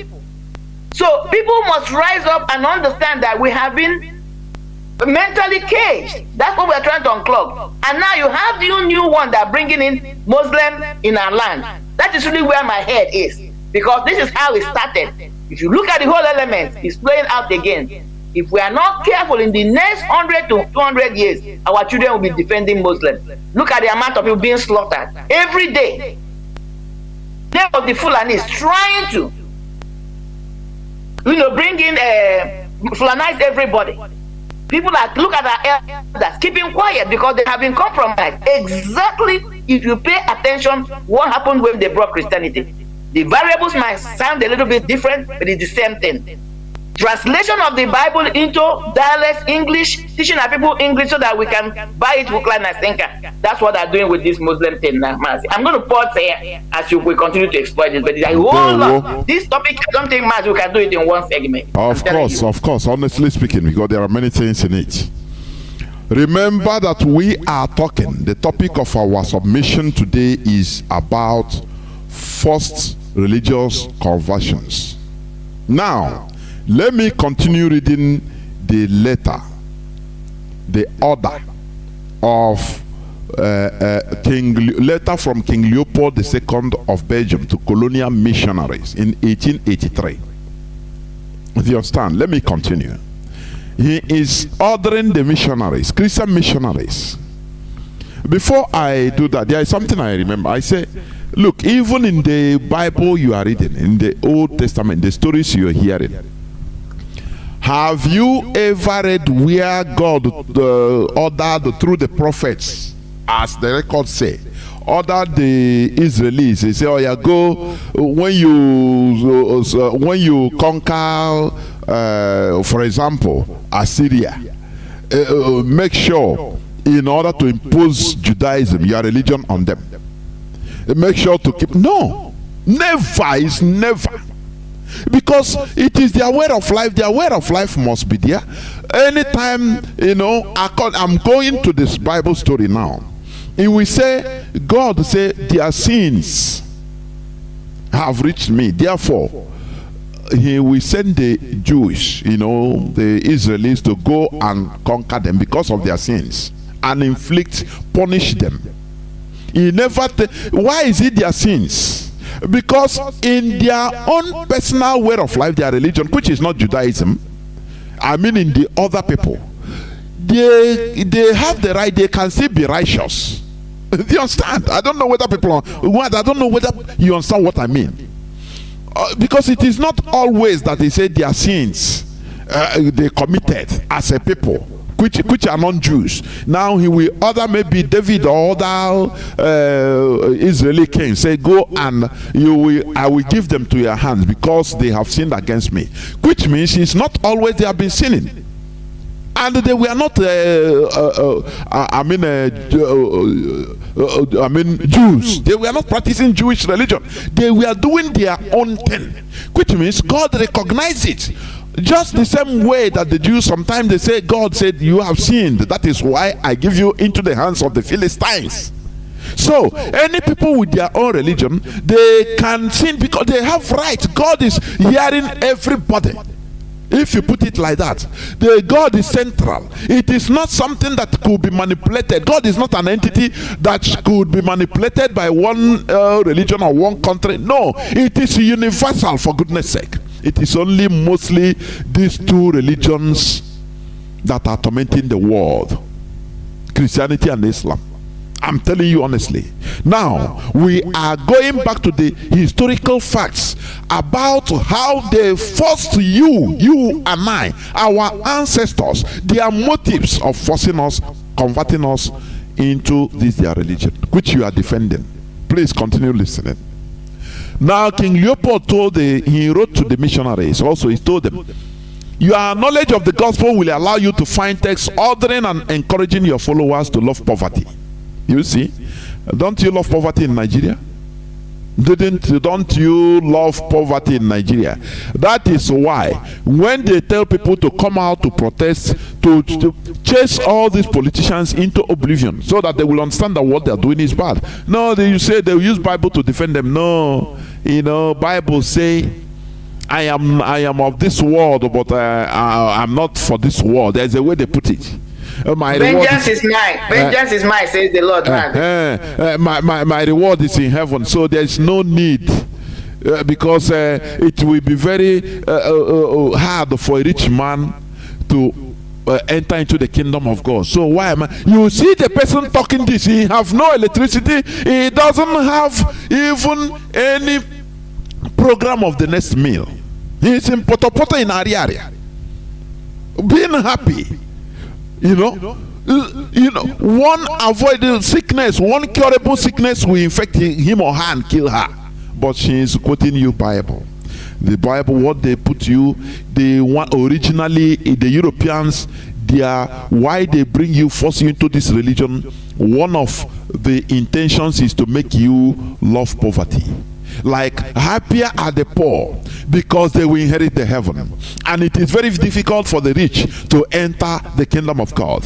You have to detach them or you have to detach from them and make them disrespect everything which gives courage to affront us. Do you see what is happening in the zoo today? Anything that will give them courage in order to affront the politicians. How would you shake your punaka? Telling you that we need to pray to rulers, not to confront them, because God put them there. It is God. Therefore, after winning an election, both to hope for them, ritualists, people that kill in order to sacrifice. They will go to churches. Yes, they will go to churches and start standing the altar of churches, telling them that it's God that gave me this winning, this governorship, which means it's not you, it's God. That is what they want. So that once they call God, you yourself will be, you will remain harmless. As far as it's God that put them, don't worry. Just we pray for them, everything will be better. Remember, it is the intentions of the Europeans in bringing this Christianity to you that you are defending today. Do you understand? Okay. He says, continue listening. You have to detach from them and make them disrespect everything which gives courage to affront us. I make reference to their mystic system and their war fetish, warfare protection, which they pretend not to want to abandon. And you must do everything in your power to make it disappear. How? In order to demonize it. That you are, why you are doing this? No, it is worshipping idol. But today, the Nigerian military, anywhere they come in Biafra land, they first of all look for our herbalists in order to do for them odeshi. So they want you to condemn all these things so that you will be weak. You will become powerless and be weak and isolated. No protection again from your land, from your indigenous religion, so that you become prey to them. Remember the other day I talked about Arochukwu. You understand? The Arochukwu altar. You call Arochukwu shrine. In the church you call it altar, but in our own you call it shrine. The altar is the same thing as shrine. Do you understand? Stop demonizing. Yes. They turned us into demonizing our own, something that should protect us against the onslaught of the Europeans. They make these missionaries in order to break our backbone, to demonize it and say, no, this is not a way of worshiping the true God. Who are they to decide? Who are they to decide where of worshiping the true God? They forced us into this. Okay, let me continue. Your action will be directed essentially to the younger ones, for they won't revolt when the recommendation of the priest is contradictory to their parents' teachings. Do you see it? The children have to learn to obey what the missionary recommends, who is the father of their soul. They must singularly insist on their total submission and obedience. Avoid developing the spirit in the schools. Teach students to read and not to reason. Do you see it? All these things we are suffering today, it is highly calculated and orchestrated and, imbibed in us. It is an agenda. And that is why when they see us doing all these things, defending what they give to us with bad intention, they are laughing at us. Do you understand? They are laughing at us. This is why we are calling for us to go back to our roots. Go back to our roots. We become more powerful. We become more impregnable. We become more invincible. Do you understand? The Europeans, they understood it. That is why they first of all tried to detach us from our land, so that our land, our land will be annoyed for us. Now they can strike and get us. That is it. Now I continue reading, please. He said, the children who have to learn to obey what the missionary recommends, who is the father of their soul. You must singularly insist on their total submission and obedience. Avoid developing the spirits in their schools. Teach the students to read and not to reason. Do black people reason today? It's to read. Bible say you quote from Genesis to Revelation. He cannot reason nothing. Dear patriots, are some of the principles that you must apply. You will find many other books which will be given to you at the end of this conference. Evangelize the niggers so that they stay forever in submission to the white colonialists, so that they never revolt against the restraints they are undergoing. Recite every day. Recite, he said, tell them to recite every day. Happy are those who are weeping, because the kingdom of God is for them. Do you see it? Are you listening what we have been sentenced into? I say we are, unmasking the secrets in order to open our eyes in all these things. Convert always the black or the blacks by using the whip. That is using the cane. Keep their women in 9 months of submission to work freely for us. Force them to pay you in sign of recognition, goats, chickens, or eggs every time you visit their villages. Have you forgotten the stories they put it on comedy in Chibuanozo? Well, I don't know whether you know it. Lomaju Gorge. The time of the white people through the cutmars, bringing chickens and yes, Lomaju Gorge. I think I had the other day. He just died. I don't know. Oh, really? Yes, I saw it. I met that guy in real life. It has been a long time, this thing that, trying to get me on the media, but I've been dodging it. I was supposed to be doing, I would have been one of those people in this Nollywood thing, him and Wadishi. I met them. That was when I was coming out here, so I couldn't pursue that. Yeah. This is from my place direct. Yeah. So that is it. So now, these are the instructions, the orders given to these missionaries and more. Keep listening, that you should make them to pay, so that they will understand your importance. They will be giving you goats, chickens, which you don't even thank them. Is it not what the Jews and everybody, all these pastors and clergy are doing today? They see it, they make you understand that it is your duty, that once you give, you have blessing. So you don't need to be thanked. They collect it with alacrity and even want you to do more. That is what the order that have been given, that you continue, that is continue working against black people till today. That is why blacks are imbecilic, gullible today, mostly in our land. Okay. And make sure that niggers never become rich. Sing every day that it is impossible for the rich to enter heaven. Make them pay tax each week at Sunday Mass.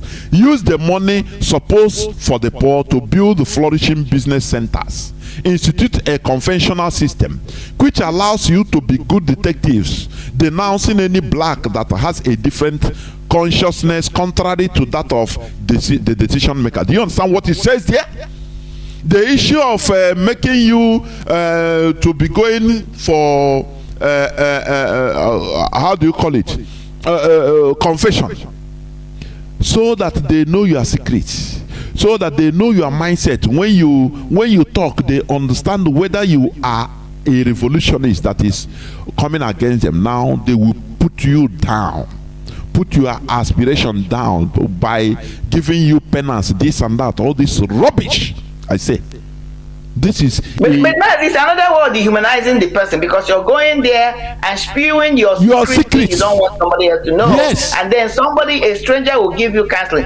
When the person is counseling you, makes you look lower than that individual. This is arrant stupidity. Mind game. Arrant stupidity, where they even that we cannot even have our own secret again. So that is a way of them policing everybody. Is a covert operation whereby they know everybody's secret. Your parents, you yes, can't tell your they friends, have your secret. If, for example, you are married, the stranger you're confessing to cannot confess to anybody. Yes. Think about it. Yeah. So that if you're a married man, maybe you slept with another person's wife, another girl. They will know. You cannot talk. They hold it as blackmail on your head. They hold you hostage. Can just look at you, and then that pacifies you because he's holding your secret. He's holding you hostage. he will turn around and be sleeping with your wife. You can't even say a thing. Exactly. And that is what is happening in our land today. That was what it is. Is very, very sad that you see, we are talking of confession. That one in Catholic, in Pentecostal today, you see a couple, a wife. Instead, if you want to do something, you first of all go and tell his pastor first, inform the pastor or that the GO. The husband, the same thing, for you to see how bad, how brainwashed people are today. It is sad, and they held the people hostages. Anything they do, you cannot talk because they will, that they have your secrets. Do you know how many marriages have been broken because in Pentecostal their own is counseling? Mazi, do you know how many marriages have been broken because the couple were having problem and they went for counseling, and that will be the end of that marriage? Of because course. the pastor is interested in the woman, he will start sleeping with her. In our olden days, when couples were having problem, umunna will come together, either resolve it or not resolve it, and it's going to be a public event. Nobody going in secret. So their own is confessing, not confessing, I meant to say counseling. He has done more harm than good in their setting. Of course, Wanda. Let me continue reading this because it's 3 pages. I'm on the 2nd page. We finish reading it now. You say something before I open our lines. He said, he gave them the order. He said, these are the missionaries you think as you call them, they are heavenly, they are angels, they are saints, they are this. You don't know that what they are doing, they are manipulating, they are under their government in order to do what? To manipulate everybody, control everybody, enslave and colonize everybody politically. And that is what is happening, so that you cannot rise up. Once you are down mentally, it's finished. There is nothing. You can't do anything. Your leg cannot rise up.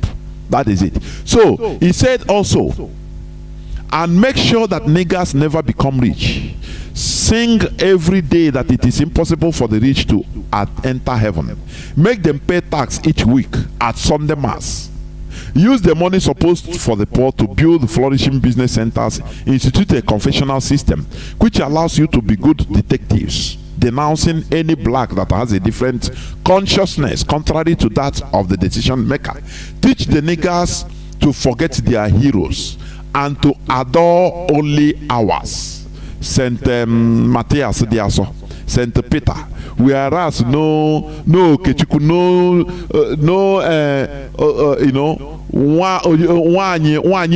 people that should be sent, we abhor them. No, they worship idol. This is an agenda that was put there in place to program you to be behaving the way you are behaving today. You understand?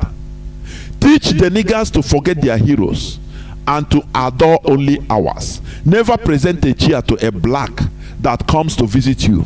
Don't give him more than 1 cigarette. Never invite him for dinner, even if he gives you a chicken every time you arrive at his house. The above speech, which shows the real intention of the Christian mission. Now the writer is talking.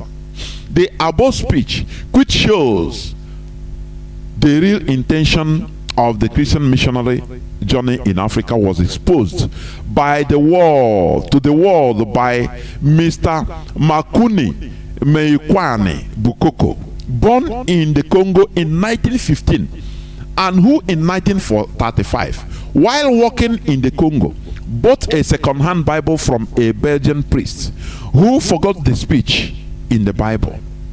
Do you see it? Now we should note that all missionaries carried out and still carry out that mandate. We are only lucky to have found the King Leopold's articulation of the aim of all Christian imperialistic missionaries to Africa. Even the African converts who today manage the older churches in Africa, the priests, bishop, archbishop, cardinals, etc. of the Roman and Protestant sects, and especially all those who evangelize born-again Christianity, still serve the same mandate. It is a reality. It is a reality, which is the reason why they demonize African gods and anglicize African names and drop the names of African deities, which form part of African names, and still attack and demonize the African shrines that have managed to survive. Do you see it? Are you seeing it? That is an agenda that they have done.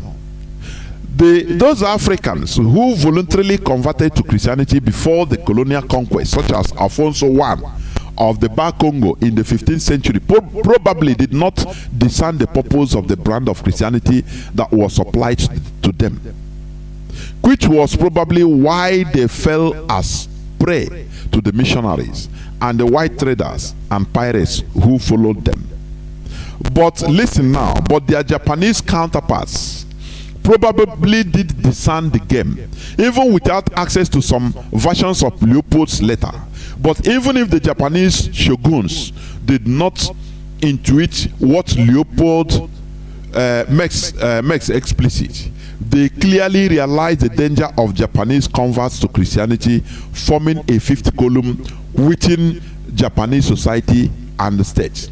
A fifth column loyal to the co-religionists in Europe. To rid Japan of that danger in the 16th century, I have been saying this every time here. To rid Japan of that danger in the late 16th century, the shoguns began their expulsion of Portuguese and Spanish missionaries on the ground that they were forcing Japanese to become Christians, teaching their disciples to wreck temples, their Japanese temple, indigenous belief, to wreck temples the same way they did in our land. They are still doing it, vandalizing and burning our shrines in the name of that demons live there. Do you see it? But Japan stopped them. They were forcing Japanese to become Christians, teaching their disciples to wreck temples, taking and trading slaves, etc. Then in 1596, it became clear to the Japanese authorities that Christianization has become a prelude to Spanish conquest of other lands. And it quickly dawned on them that a fifth column loyal to Rome and controlled by the priests of a foreign religion was a clear and present danger to the sovereignty of a newly unified Japan. So after the persecution and suppression of Japan Christians began, early in the 17th century, sensing the danger from a creed that taught obedience to foreign priests rather than the Japanese authorities, all missionaries were ordered to leave and all Japanese were ordered to register at the Buddhist temples. Do you see that? Their Shinto religion, they made it official that every citizen must go to the temple and register. Do you see it? When Japanese Christians took part in a rebellion, foreign priests were executed and Spanish were expelled and Japanese Christians were forbidden to travel abroad. After another rebellion, largely by Christians, was put down, the Japanese Christians were suppressed and their descendants were put under close state surveillance for centuries thereafter. In the 1640s, all Japanese suspected of being Christians were ruthlessly exterminated. Thus, the Japan by 1650 saved itself from the first European attempt to mentally subvert and conquer and colonize them. Do you see what we are fighting? I used to tell you here, Japan that exterminated the foreign religion, the Japanese that we are Christians. Today, are you not dying to go to Japan? Are you not? Because they understand the influence of foreign ideology in their land. Their missionaries were teaching Africans in order to be rebellious to their kings. Do you see it? Is it not what is happening today? That is the idea Ottoman Danfodio used in conquering the Hausas. Oh, your leaders are corrupt. Why is he going to participate in infidels meeting if he says he's a Muslim? Now rise up and kill him. And the Hausas sheepishly, they rose up and slaughtered themselves for Ottoman Danfodio. Today, who is on top? The Fulanis that manipulated and conquered them. The same thing, the same way our people are being forced, but subtly. And, we are fighting against ourselves. When you see somebody, he's worshiping idol. Cutting our economic trees. In the name of demons live there. Do you see what they have done? We are talking about. Even if there are spirits that are living there, Japan, you just invoke Mazi, that follow their culture, follow their own religion. They are on the cutting edge of technology, science, name it. They are. That's the truth. I mean, I live in America here. America, yeah, they're one of the leading countries, in technology and science and technology. But Japan is on a different level. They are on the cutting edge. More countries, call it America, even Soviet Union, they all gain from advancement in technology and science. That's the factor you can take. But more that they killed they exterminated their Christians. They exterminated their Christians, and God didn't bring fire from heaven to burn them. No. Go on. Because why I'm making this argument, because you hear our people always say, but they brought development, they brought education. No, they did not. In fact, they killed it in our own. When it comes to our own, they killed our own science. They killed our own technology. Our ancestors were way more advanced before these people came to do the so-called giving them civilization and improving their lives. Some of the things our ancestors were able to accomplish, Africa as a continent, is still marvel them today with their core science. Who was more advanced? That's it. Who has been more advanced? People have stayed, our ancestors. One of the things I fought them, I don't fought. You are the one that opened my eyes to know that there was a language called Nsibidi. If Nsibidi has stayed, we will continue to evolve. Our science could have continued to evolve. We will not be where we are today. We would have been just like the Japanese now are competing on this, cutting edge. We would have been on a cutting edge through our own scientific methodology that God has inspired us through our environment and everything we have. Of course, Wanda. Right.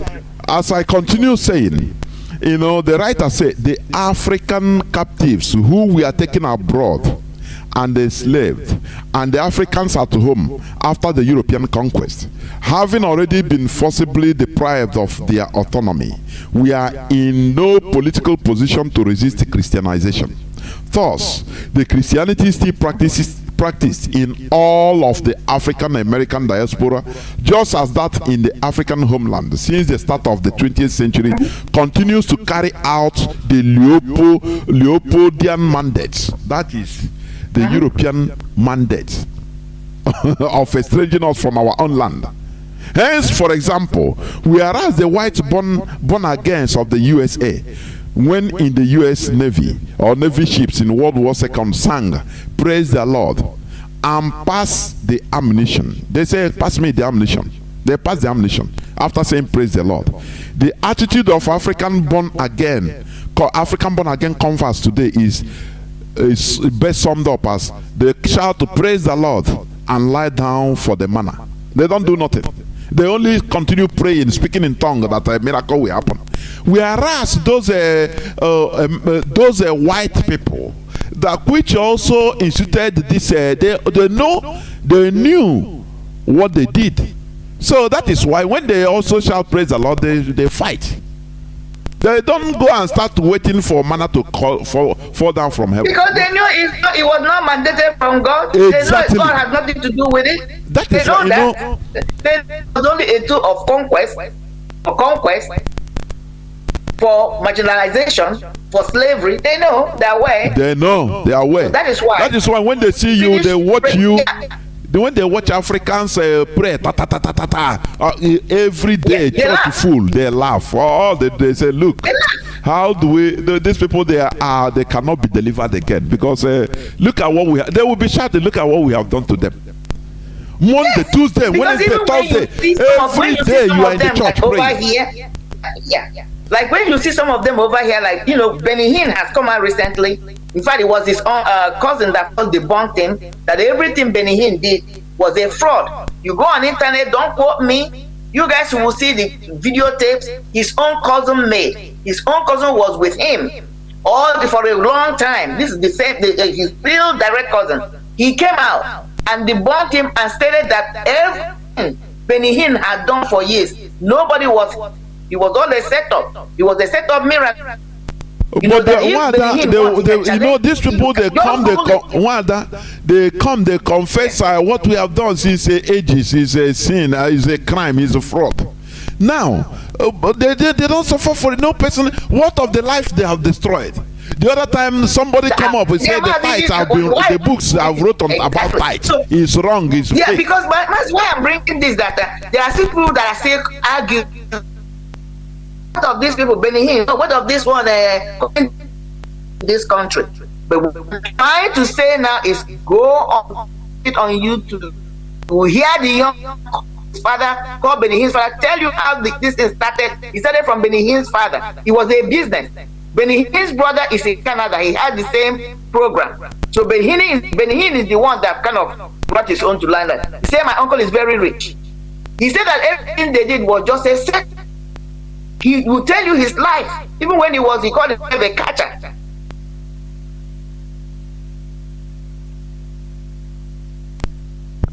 Just the same way, you know. Benny Hinn later came out and apologized. But like you said, what are you going to tell to all these people you have scammed?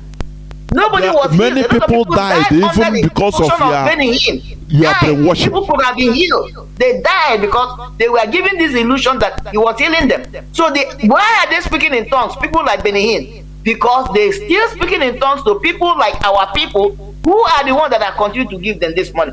People who have low, their mental capacity is not strong enough to understand that they're being scammed. Another person is Grefler Dollar. Even Grefler Dollar went to Nigeria one time, came out with one story. Go again and Google it on YouTube. He came out recently and said that he is sorry. No, he said he will not apologize for it. But he said that he wants his congregation and everybody to know that even though he has been preaching for tithe and offering, that tithe has no place in the ministry. That is a wrong ministration.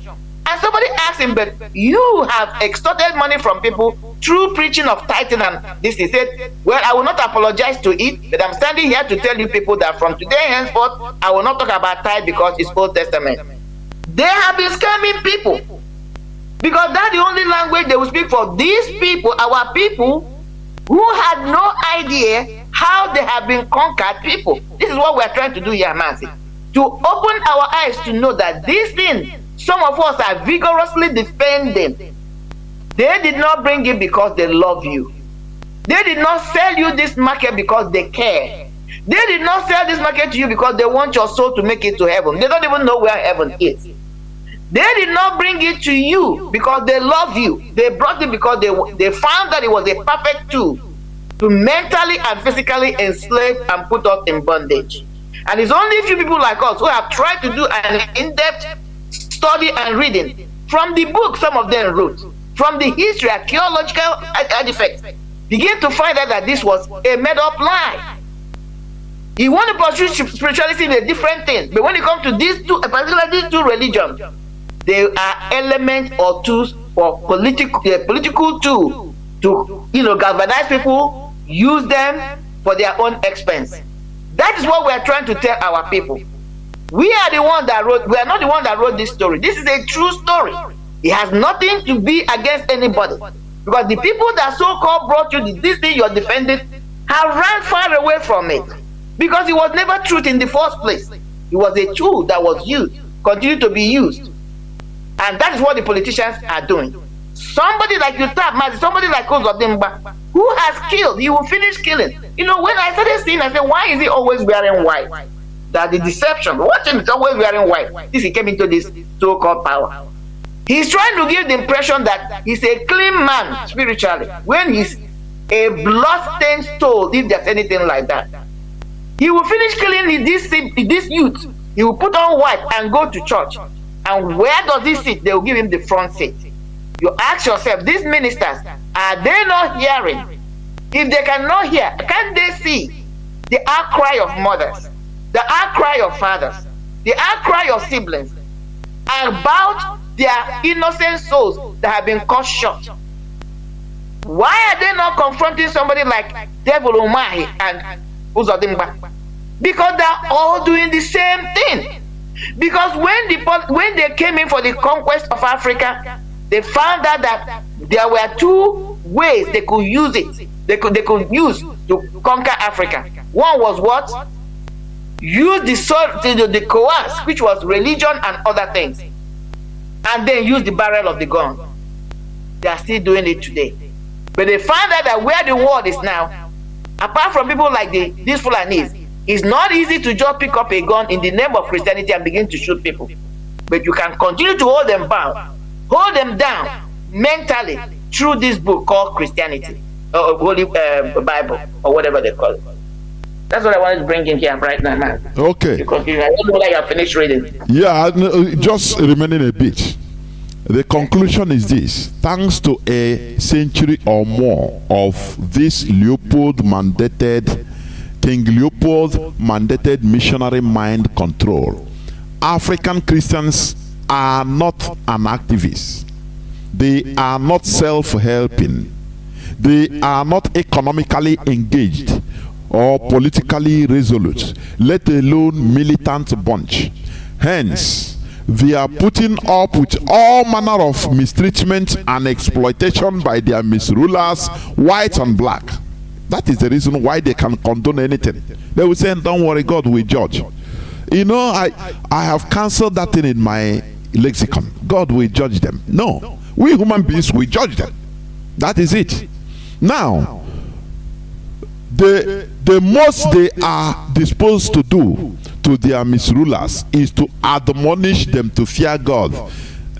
Oh, fear God, though. Where is your souls? All these politicians, can't you fear God? That is the Leopold mind control. You know, the mind control, mind mandated missionary. The mind control. That is what is working in the lives of our people till today. But here on Radio Biafra, we want to reverse that. You see the preaching in the church. You see all these politicians now. Why can't you fear God? No, they don't see any God. They should fear men, you and I. If people will rise up and march as in Imo, rise up and march like what they did in Sri Lanka. The Sri Lankans didn't stay and say, you people should fear God, please. No. They made them fear them because they are the people that put them there. You understand? They marched in their millions and went and burned the houses of the politicians, tormenting their lives, because they are not tormenting God's life, they are tormenting their own life. No. So it is them that's supposed to rise up. You that's supposed to rise up in order to go march and go and set that thing, set it right. Those people, they marched in Sri Lanka and burnt the houses of politicians and pursued their president, their prime minister, out, and he ran away. Sheer number, without guns. But in Nigeria, people can condone anything. Together, let man take it down. Yes. In Nigeria, people can condone everything. If you talk, they will go to their church and start praying. They will go to mosque and they will control them. The same thing that is even in mosque in Islam, it is even worse. All are the same. Don't you ask yourself questions? These people that forced this religion on us, don't you ask yourself questions? You understand? The lesson in the contrast between an Africa that the Christian missionaries brainwashed and subverted, and a Japan where this brainwashing and subversion was forcibly prevented is stark and clear. What then must Africans of today begin to do to save themselves from brainwashing by their white world enemies here on earth? That is the question. And that is why we are doing what we are doing. In order to reverse, in order to make you conscious of the situation, why you are defending what you don't know. Studying history, sometimes when you study history, you become afraid. You understand the enormity of the mess we are in. You understand that. Damaging our brain. Today, Japan that understood this. Do you know that Japan, their main religion is Shintoism? is like our traditional religion. Hana Kwaranani. Every house have shrine. Don't you know that? They have shrine, but are they developed? The answer is it's yes. Not just the house, Mazi. When you go, I live here. Where I live is highly diversified. I live in Maryland. Not even Japanese, every Asian house, call it India, who practices they have shrines. They call it Japanese, Chinese, Mazi, any of the, even from Philippines, all those people, any of their store. I'm not even talking about house, store. You walk in their shop, they have their little whatever right there. Shrine. They are God. They are shrine. Whatever there. Yes, they don't hide it, and they are prospering more than you and I. Who says that every prosperity comes from God through Jesus? These people don't pay tithe, Mazi. These people don't invoke Jesus Christ. They go directly to their God. Whatever they do, they have their own religion, which God inspired their ancestors. God is the author of, the giver of every tongue. You know, I don't want to go there, Mazi, because this mind of a man, this tongue of a man, this brain of a man is one phenomenal entity that I don't even know. You have an insight about the mind of man, you marvel, which is the next frontier of science. Let me leave it, I'm not going there. But think about it. Anywhere you find yourself born as a child and you're in that environment, your tongue picks up that dialect. Automatic. So, what is he saying? And God is in control of every dialect. If you believe that this God we're talking about, there is anything like God, call it force of nature, controls everything. He has everybody in their own dialect. So he controls the dialect I speak. He's aware of the dialect I speak. And out of the sound that comes out of my mouth, through the formation of information that I retrieve from the universe, whatever you call it, that forms into my brain, then comes out, you call it my mind. All these values, all this, what we call culture, are formed. They are formed. So God is recognizant. He inspires people. Let me go into the spiritual, spiritual aspect of it. This God inspires every tongue. He hears you through your tongue. He understands your dialect. There is no dialect or language, or God says that He says you must use this. You call Him in any language or dialect, He hears you. He controls it. Then somebody is coming to tell you your culture that is being inspired through your spoken words is not right. It's not the perfect one as far as God is concerned. That's when I ask the question. These Japanese, these Asians, they communicate to God through their own way. God has inspired them. Values, religion, they communicate with Him. They are one of the richest people. Let me speak about America. I live for more than 20 years. They are in control. After the Jews, the Asians are the next people economically that are controlling this country. They don't talk to they don't talk to you about Jesus and this thing. They don't pay tithe enough. So is God now partial? I want to ask these religious people, because it has nothing to do with it. They don't sit down and just be paying homage to that deity they believe in, or spirit they believe in. They give they burn incense and all that. They burn the incense, but they're active people. They walk. They don't sit down. When danger is coming to them, they take care of it. They run away from it, or they defend themselves. They don't just sit down and keep saying, however they hum, because they will die right there. This is what we're trying to make other people to understand. Nobody's against you practicing whatever you believe in, your religion. Because that's it. For me, I believe that philosophically, there is a place, it gives people some level of comfort, emotional comfort. But that should not negate reality. That when things are coming to you, or that you want to achieve something, you must get up and get action, put action in place and get it done. We're talking about protest. We can shout all we want. These 14 boys that have been killed untimely. If we don't rise up and show people how mad we are, why would I expect somebody else to come and carry my cross? That's what we call it. Or somebody else will come from another place to march for me.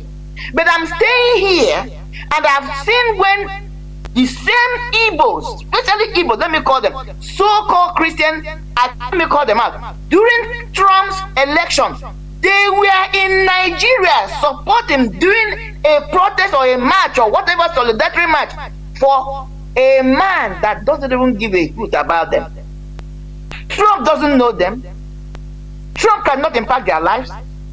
He's an American. He's an American president. Whatever vote he takes is what to protect America, not to protect Nigerians. But my people were there. Their churches organized them. They came out that day in solidarity, said they were supporting Trump for him to win. I'm not against that. But I'm asking them, where is that energy? They will be there. I remember when Floyd was killed in Baltimore here. Nigerians were over there, especially our people, because I don't see Hausa people, Fulani people, getting into this kind of protest. It's our people. Black Lives Matters. Black Lives Matter. They were something that happened in America here. But this is our 14 youths. You know, these children. One of them could be the Steve Jobs of tomorrow. This cell phone everybody is carrying. It was not done through prayers. It was a human being that came up with the concept. If Steve Jobs was killed when he was young, you and I would not know anything about cell phone today. Not even the way we know it today about Apple. Everybody wants to carry Apple. If Microsoft was cut down when he was 20, Bill Gates, we will not know anything like Microsoft today. Let's begin this into reality. To our people to know the potentials that have been deprived us from.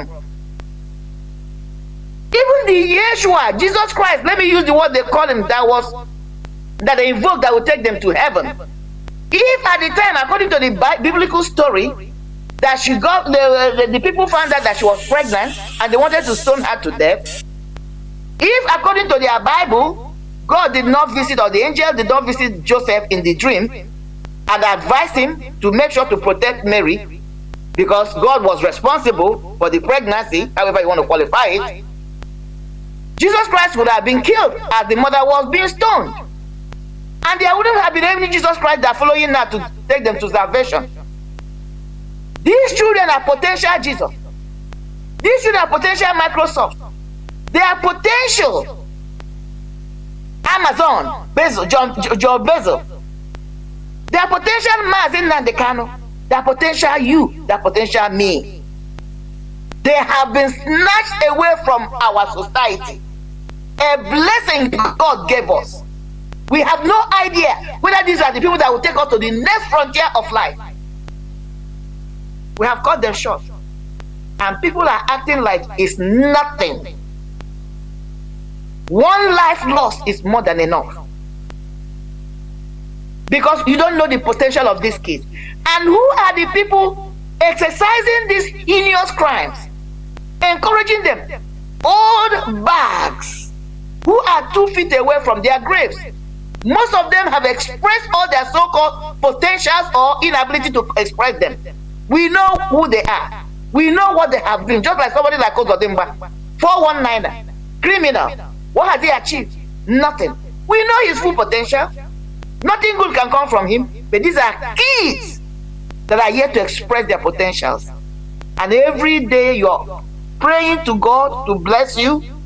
And probably, most likely, God has sent blessings through these children. And what did we do? We killed them. This is where I tell people, if you understand some of these things, you will not even hurt your own brother or your sister. Because that individual you're trying to hurt out of jealousy, sibling rivalry, evil might be the light God has sent in your community. Maybe the light God has sent in your father's compound. Maybe the light God has sent in your mother's, through your mother's womb, to elevate your family. When you undermine that individual for whatever selfish feelings you're having at that moment, you kill the individual.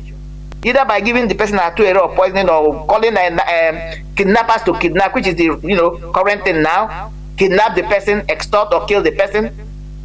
You have closed the door. Are you praying? Praying for what? God has answered your prayer, but what did you do? You buried it.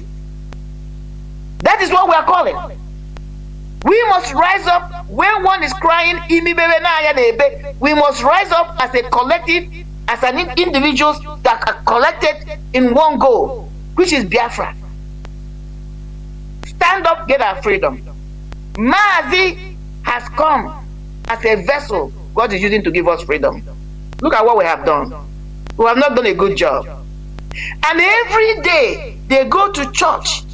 They are telling you that Yeshua came to give you life, make you free. And you are in bondage of the white man, just like this letter you have read today, to let them hear and see the intention of the people that brought this religion to them. It has nothing to do with liberation. It has nothing to do with freedom. But what? Total slavery. And the man, the vessel, what have we done? We put him where he is today. Because he looks like one of us. We cannot see his potential. That is where our freedom is lying. We have caged our freedom. We have put our freedom in suspension. So we must rise. Rise. God has done his part. What is left for us. We must rise up, demand for the immediate release of this man. Now that UN has finally raised their head, we must rise up. Fight like never before. Speak more than before. Let this man come out. That's our freedom in lock and key. We are asking for freedom. We are asking for self-determination. We are asking to be able to go from one end of the country to another. We are asking for be the people God has blessed us, be able to express our full potential. We just lock that up.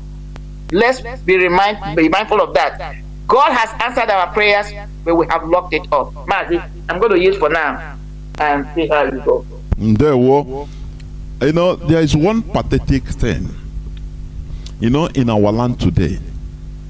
If somebody comes to your room and see maybe a calabash or an altar with calabash and shrine, hey, you're doing your own thing in our traditional way, they will take you as a bad person. This is all these things, we need to change it in our head. It's in the brain, it's in our head only. Anything that concerns our traditional way of life is bad, is evil. Don't you? Why don't you also demonize a egusi soup that we are eating? Because it's part of our lives, it's part of our way of life. That's it. Now, in conclusion, basically, people are not forced into religious conversions out of love or passion. People are not forced into religious conversion for you to go to heaven. That is, you know, it's an illusion. You know, it's just like one Nigeria, which Fulani is using in order to Fulanize everybody. Anything you want to remember on Nigeria unity. Remember, for the sake of one Nigeria unity should not be discussed. You know, we have to maintain it. They build ports, seaport or navy port in a desert of Kanu. You want to talk? Hey, don't worry, it's one Nigeria. Aye, do you want to spoil one Nigeria? You know, in order to one Nigeria now, do you see it? Everything, every user, they bring you that illusion. That is exactly the same way. You want to miss heaven? Obey. He's a man of God. He's a clergy. He's an imam. Go and expose yourself in order to go to heaven. It's the same thing. So that you don't mind what is going on in your own world. The world God will bring you out in order for you to cater for. You don't mind. They focus in heaven. Those that are pointing for you to go to heaven, they will reach at the gate of heaven, they run away. They say no. Instead, we pay 100 million in order to save ourselves. Because of what they you understand? Exactly. That is very big, the highest deception and hypocrisy I've ever seen. I'm telling you honestly. For you to know that all these things are made up, they are make-ups. They are illusions they use on you in order to make you focus on illusion, whereas the main thing is going on. The white people, they have understood it.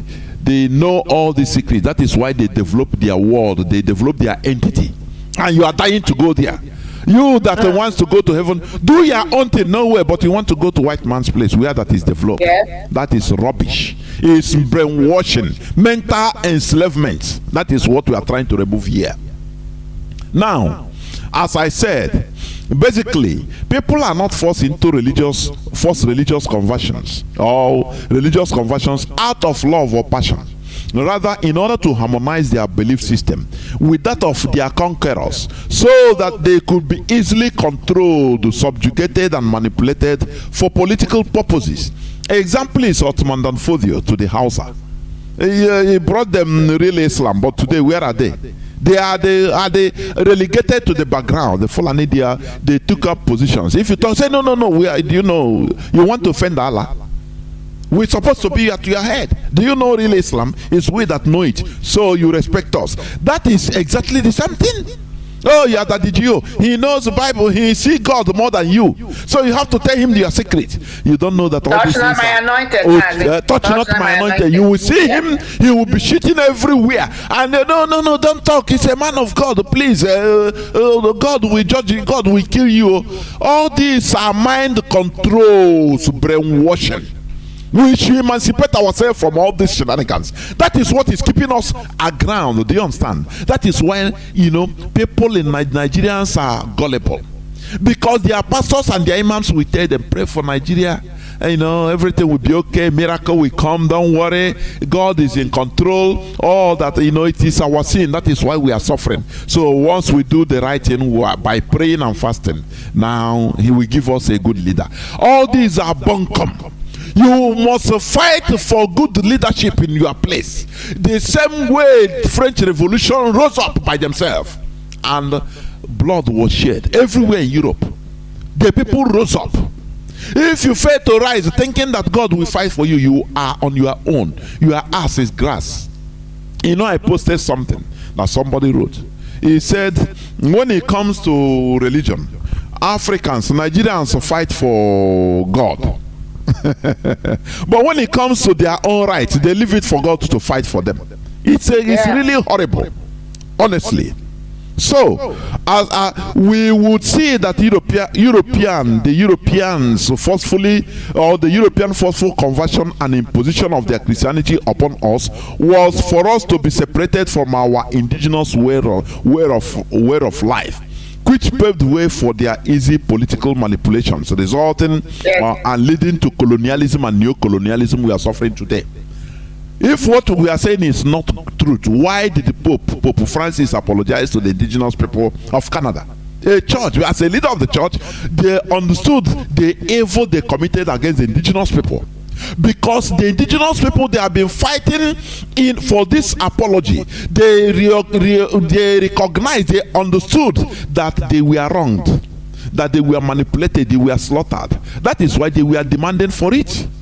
But it's a pity in our own land. Our people never even understand that, what happened to us. The religion they gave to us was through force, manipulation. But Mazi, not continue. But Mazi, do you know? I don't know, because there was this book I read. One of my when I did personality adjustment. It's called. You will be fascinated if you can. You read it. It's very cheap. You can get it on Amazon. I think even $3. Man's Search for Meaning. It's about Jewish Holocaust. There you will see that even during that time, Germany was killing the Jews. That the Pope then was in support, because Hitler wrote him a letter. And he encouraged him to even go hard on them. And even the slavery that was going on in Africa, West Africa, they were asked to target and search out for the African Jews. Man's Search for Meaning. Anybody that can read, I read it in my personality adjustment, that I did a thesis on it. Powerful book, very small but very powerful. So what am I saying? Even what is happening now, we are supposed to be Christians. Majority of us, Biafra, majority, at least 70 to 80% of I say, like what you said. They will wait until they start slaughtering us. Now they will start bringing help. We are giving them aid. Even the help they will bring, what help? Why not stop that thing? Why not stop? Come now and look, these people, what they are saying is right. These are people, you people are telling us to convert, because the infidels are going to, the unbelievers are going to hell. They are the ones now slaughtering your so-called Christians that are supposed to go to heaven. You converted them. You made them to leave their indigenous religion, to follow you, believing you that you are the one that have the right key to heaven. Okay? According to you. You are the one that changed their culture and everything. They are following you. They contribute money. They send to Rome. They contribute money. They send to Canterbury. None of these two countries or these two entities have even issued a statement, even as their own clergymen, their own representatives are being beheaded and slaughtered by these people. They keep their mouth shut. But that Pope will quickly go and apologize to Muslims. So who is fooling who here? Doesn't he believe in what he's telling us? I'm asking these Christians, ask a question. Where is your Papa? Is he deaf now? I mean, his secretaries cannot tell him what is going on. How the Christians are being marginalized, killed every day. Is he not hearing it? He has not made a statement.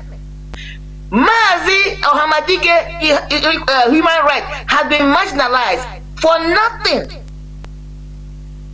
Has the Pope spoken? No. Has the Bishop of Canterbury spoken? No. As a matter of fact, the British government are in cahoots with their own citizens. They connive with infidels, unbelievers, because of political position, political and natural resources just because of it. And they're telling you heaven is your home, where what you're going to get in heaven is real. Forget about here. Don't scramble for anything here. Your treasure is in heaven when you pay tithe and offering. But they're allowing somebody's human right to be abused, trampled upon, because they want the natural resources in Africa.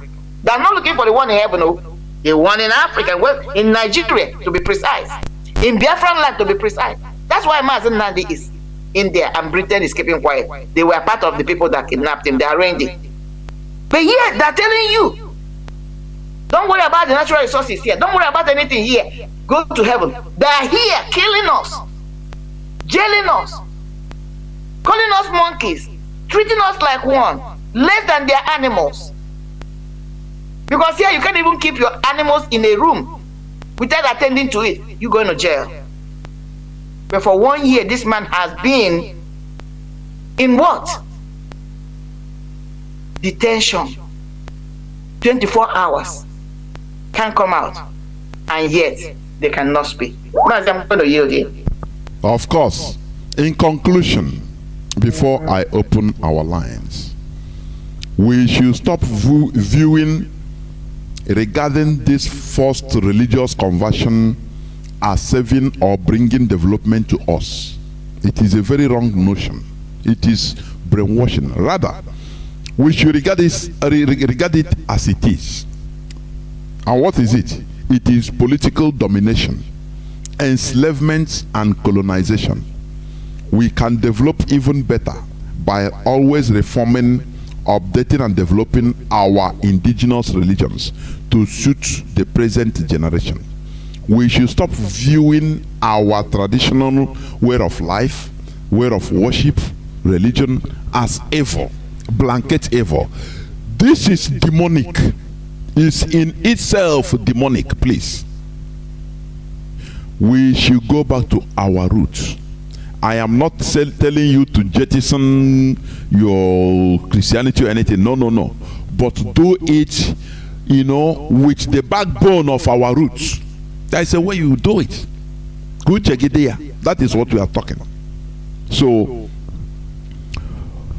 I will open my lines. People have started calling already. But before I do that, I will go into a few minutes break, so that when I come back, I will open the lines. Please don't go away.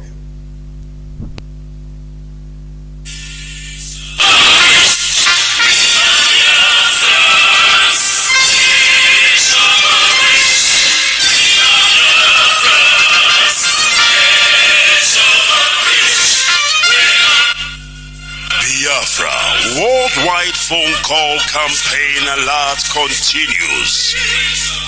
BBC, a propaganda machine and racist media set up by the Great Britain to oppress the oppressed people of Biafra.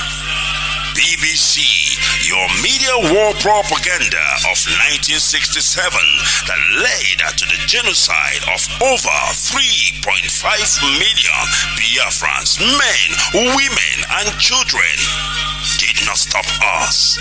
Do you know why? Because we are the sons and daughters of the great lion from the tribe of Biafra. Our minds are made up. Your shenanigans, antics, and fake gutter media will not stop us either. We must and shall restore Biafra. Biafra worldwide phone call campaign alert continue. Now pay close attention. Be polite when you call BBC and use the following prompt when you call. Hello, my name is. You tell them your name. I am calling to ask about BBC policy of propaganda against the victims of genocide. Since you are obsessed with telling lies about Biafrans, here are 5 more questions to consider. Now, this is the question to ask BBC. We are witnesses to BBC racist coverage of terrorism, implying that black Africans' lives don't matter. Yet the same BBC rallies the whole world at the slightest terrorist incident in the United Kingdom. Here is the second question. But when it comes to Nigeria, BBC not only hides terrorist killings, but they slander the victims and survivors of terrorism and genocide. The third one. When will the grand patrons of lies and hypocrisy, the BBC Fake News Network, make a documentary about the daily slaughtering of Nigerians by Fulani terrorists and the government of Nigeria, whom you protect so that London may plunder Biafran's resources? The fourth question. Is the oil and gas of Biafra the reason that BBC is obsessed and terrified by the agitation for freedom by the victims of 400 years of British colonial thievery and crimes against humanity? And the fifth one, we call on the good people of the world to ask BBC and UK government why it aids and abates the genocide in Nigeria by spreading lies, propaganda, and disinformation against Biafran freedom fighters. BBC, we know that you are United Kingdom government agents of imperialism with no modicum of shame. Take down your wicked fake documentary against the victims of genocide and stop your sadistic meddling in the lives of black Africans. Now pay close attention. This is the time to call BBC. You can call them 9 a.m. to 5 p.m. Biafran time. Date 4th of July to 30th of September 2022. Now grab your pen and paper and pay close attention. You can call BBC switchboard on this number +44 2087 438 000. I repeat, +44 208 743 8000. Or you. Welcome back. This is Radio Biafra HAUSA-SERVICE coming to you through the auspices of Radio Biafra London.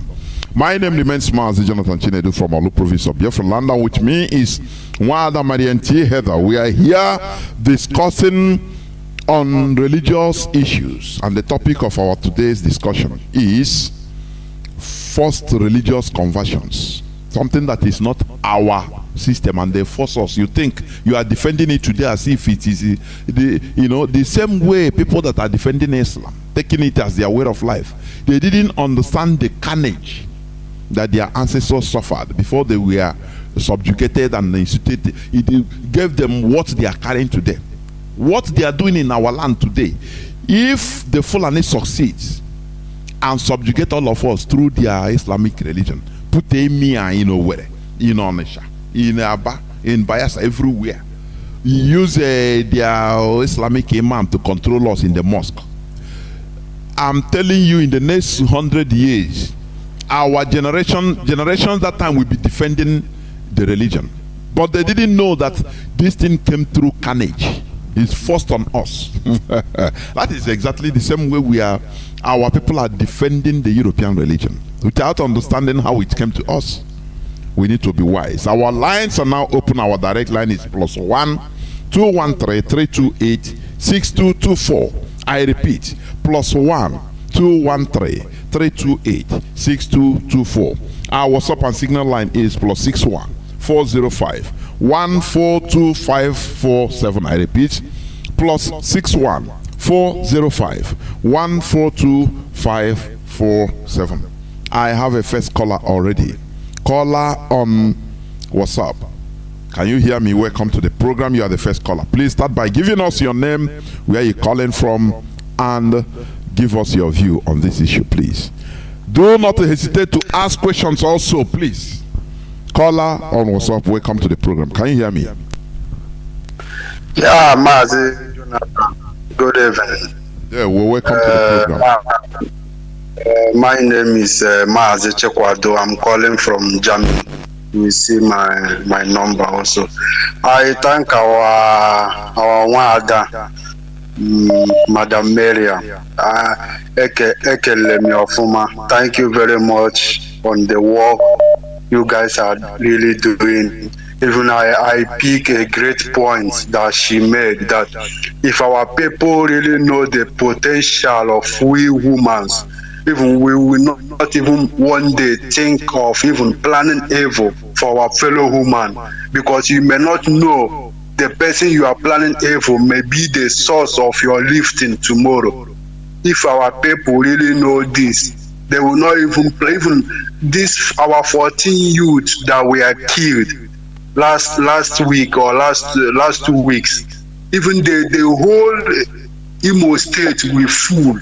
Honestly, will full with protest if our people really know about this thing. But everything, it depends. They say, yeah, God will fight, God will judge. When will God come and judge? God will not leave. We will be the one to take the fight to them, to fight, to change things. Well, we'll continue doing our best, and I believe that one day they will change. If not our leader Mazi Nnamdi, by now most of us will be answering Mohammed or Abdulaziz. And Mazi Jonathan, I want to deviate a little bit.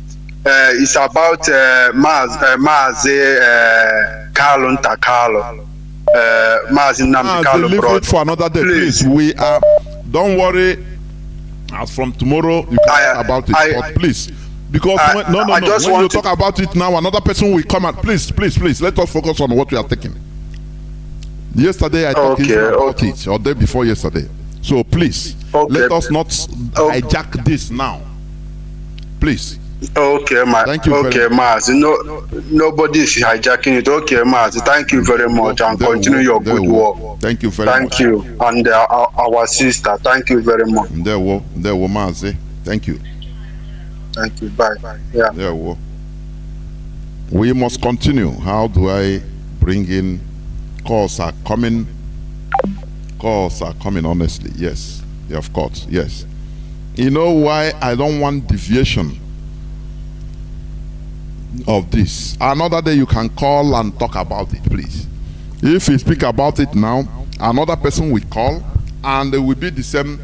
No person will even understand or talk about our topic today. Which is also very important. We will deal with those people. Yes. Of course.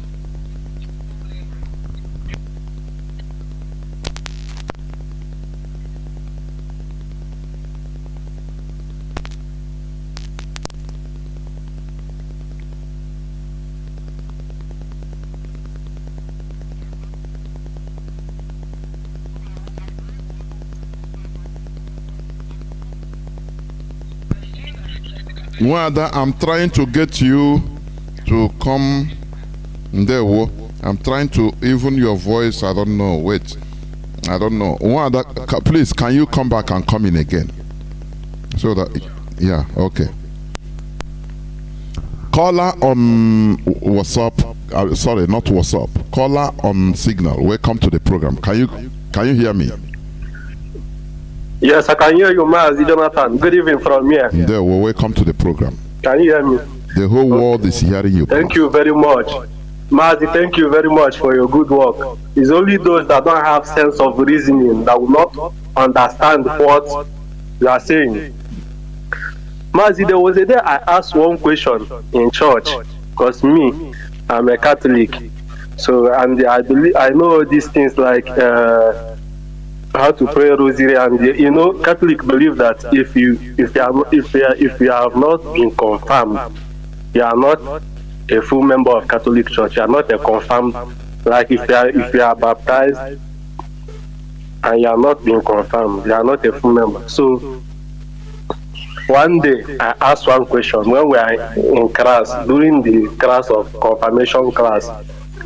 The question I asked that day is about Jesus Christ.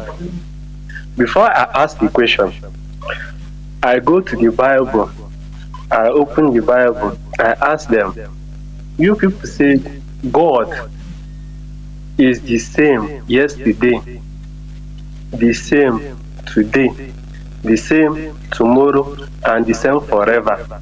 They said yes. I said okay. In the book of Exodus chapter 20 from 1 to 5, said, thou shalt not please, bow. you have to be fast. Many people are calling. Calls are pouring in. Okay. Please, go on. Be fast, please. Okay, Mazi, let me make it fast. So I read the Bible from 1 to 5, where it says, thou shalt not bow under God, thou shalt not serve under God. So then I ask them, what happened now? Does it mean that God have changed? That we now have the image of Jesus Christ, the image of Holy Mary, and the Blessed Sacrament, that they even obey more than every other thing? Do you know what they say? They said I should wait, that they cannot answer this question now, that if they have to answer it, there is no time, that it will take a much of time, that I should wait after the program. They will call me private and answer the question. So I waited. When the program closed, they called me. They said, the reason that I should not let people deceive me with all this kind of saying. The reason why we have the image of Jesus Christ, the image of Holy Mary, is because when your father died, you keep his image to remember him. So that is why they have all these things. That is why they are about to eat. That is why. Since that day, that is when I begin to realize there is something that people don't know about all this religion. It is now that I'm beginning to understand, because I've been listening to you. Anytime that you are preaching about this religion, I always pay attention. So, Mazi, thank you very much for your good work. That is all I have to say. There were Mazi. Thank you. The issue is they will not answer you, you know. When they see your own, you know, in traditional religion, they call it every bad name, but they brought their own. That is, you know, what they are doing, manipulation. They subjugate you mentally so that you believe their own, because it's white. They paint it white. That is, all these are, you know, what we are doing here is to make sure to poke your brain into asking questions. Stop going and behaving sheepishly. This world we are in, it is only we humans that can build it. God will not build another city, another world and throw for us. Stop this stupidity and gullibleness. Hold people accountable. Those that merit holding accountable, hold them. Stop believing about when you are the DOs or pastors or imams. We say, don't worry, leave it for God. Pray for them instead. It is written here, this. Tell the person, go to hell. That is lie. In this world we are, it is we human beings that should build it. That is why America is built. And you want to go there. It didn't fall down from heaven. Dubai of yesterday is built, and people are rushing to already made. They didn't pray and they fell down. Any person that is telling you to condone evil, pray for corrupt and criminals we call politicians in Nigeria, tell the person you are even demonic like them. That is it. Caller on WhatsApp. Let me see whether I have call on direct line. As usual, calls on direct line have stopped until somebody start talking and they will start calling. Caller on WhatsApp, welcome to the program. Can you hear me? I can hear you, Mazi. There, well, welcome to the program. Thank you very much, Mazi Jonathan Chinedu. Mother Miriam, thank you, my dear sister. Thank you. I thank you. Thank you very much. I thank Chukwu Kabiama for this day. I thank Chukwu Kabiama for the coming of our leader, Mazi Kanu. And also thank Chukwu Kabiama for the coming of Radio Biafra. Because that's Radio Biafra and people like you, people, I don't know, we forbid in the darkness.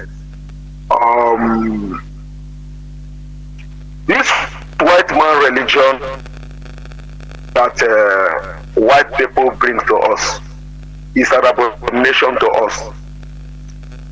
This white man religion has destroyed many brains of our people. Our people are not reasoning as a human being anymore. And the worst part of it is that this white man religion have never bring any good to us, because this Christianity and the white people education, their government are working together. They are the same, no difference. As they use their government to divide our people, make divide and rule. That is how they use that very religion. Very division in Christianity. The Catholic cannot marry a deeper life. A deeper life cannot marry an Anglican. An Anglican cannot marry a grace of God. And if you come into a family that you have a different denominational, that is how fight will be going on in that very family. But all of them believe that they are going to heaven that is not in existence. That is a dissension. What I don't have much to say, because you people have said it all. And I'm begging that this bureaucracy should be repeated with that number, so that it will sink in the brain of our people. You people don't know the soul that you people have liberated from this dissension of white man religion.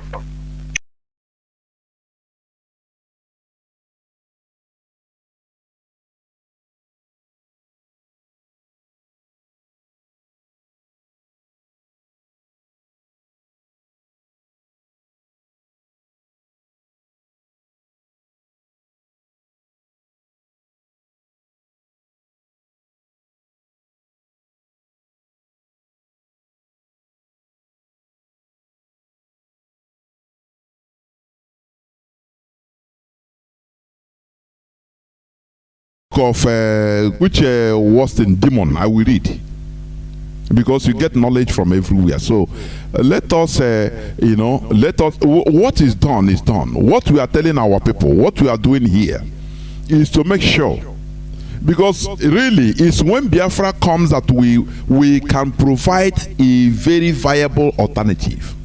Like before, when our leader was preaching this, people were soliciting for Church of Biafra direct everywhere for indigenous people of Biafra everywhere around the world.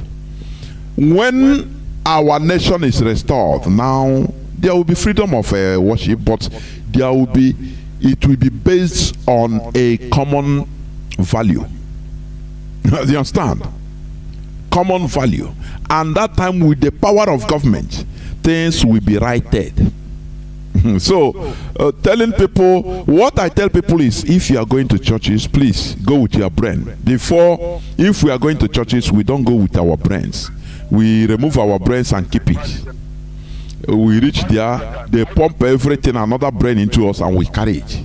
That is why couples, they don't have even trust to tell themselves secrets first. Or for wife, we go and tell Daddy Gio first. Before anything, before telling the husband. Husband, the same thing. So this is mental slavery. We should go with our brain. Therefore, anything you read, after all, you can read different things. It doesn't mean you learn, you absorb knowledge from everything, even every book, I'm telling you. So that is what I want to say. Mazi, please go on and round up. Yeah. Okay. But Mazi, what I'm saying is that it's not the way that you understand it, it's the way that these people understand it. You can use your brain and reading it and understand something. But people put their life on this slave book, they put their life there. But I tell you that our people have starting to rise up against this abominable religion that white man bring to us. But what I want to say, my last word is that our people should start now teaching our children the way of our forefathers, our ordinala. Our parents should start now teaching our children the way of our forefathers, the way of our ancestors that we used to worship Chukwokika Abiyama. Understand? Because if they start to teach our children this slave book, this thing will sink inside their brain, and they will continue to be slaving our people mentally, because this is what I call mental slavery. And the mental slavery is what worst slavery that you can slave anybody. White man religion is an abomination. Our people should stop going to church. Church is an abomination. Thank you, Mazi. Here we don't talk only out of emotion. We bring facts so that people will decide by themselves. That is what we do here, please. For your information. That is the thing. It is for you to make your personal decision based on what we are saying. It's not that you are forcing or telling, oh, stop doing it. No. We are learning. We are learning by the information you need to know, so that you make the right decision. That is it. So that people will not misunderstand us. I have a caller on direct line. Caller on direct line, can you hear me? Hello. Caller on direct line, please go on. Go on. The platform is yours. Go on. Caller on direct line. Hello. Mazi Chinedu, good evening. Please go on. First time caller, started listening to Radio Biafra last year. Okay. And I'm happy for Ohamadike. About this religion of a thing. Till today, Pope have not said anything concerning Mazi Nnamdi Kanu. And I could remember when this brother from Anambra that is in Rome, that was talking about we have not seen the war, that during the war we do not know what happened during the war. They have not said anything about concerning our Mazi Nnamdi Kanu. Till now we have not said anything concerning Mazi Nnamdi Kanu, but he was telling us about what happened in the war. Now about this religion of a thing, I could remember I was a member of a Catholic church, and I've been going to church right from when I was small. Till up 8, I'm Catholic. But now, Mazi Nnamdi Kanu told us that when you go to church, where they ask you to pray for Nigeria, you must not go there. And the Christian religion is a scam. Till today, they've been telling us about how to worship Jesus, how to do this, how to do that. Till now, telling us about the Jesus Christ, and they've been killing Christians in this place, and the people that brought the religion to us have not said anything. I'm talking to my people about how to listen to Radio Biafra, and till today most of my friends are not talking to me. Those that I worship with in the church, those that I go to church with in the in Catholic Church, they don't talk to me. They are looking at me as somebody that they told me that anybody that is telling me about Biafra, that person is deceiving me. That have to come back to Jesus Christ. That is only Jesus that can save us. That is the damage this thing has done to us. Cannot save our family. It's only Jesus that can save us, and it's only Jesus that is the only true way to heaven. So if I want to go to heaven, I must have to abandon Biafra. And I told them that Biafra is the only religion that can save us, and is the only religion that can make us free from this abominable contraction called Zoo Nigeria. And they're telling me that if I continue like this, I'm going to be perished. See, today, all the people that I'm worshiping with in my home, in the church, they don't talk to me. They abandoned me, telling me that I don't know what I'm doing, that I have to come back to Jesus Christ for me to be saved.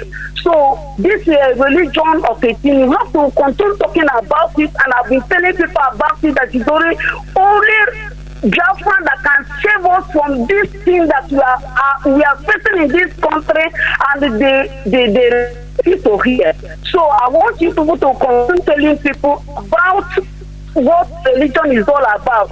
In my village, I have people that they don't go to church since they were born, and things are moving well with them, because when they go to see us, when they go they will come back, kill the ram and the goat, for the goats will accept it. If you see them, they progress, they marry, they do everything, they build house. But we that have been going to church right from when we were small, things are not moving well with us, and they will be telling us that our own is in heaven, that we must not achieve something on this planet, that we're supposed to focus on heaven, and that heaven is what they are preaching to us in the church.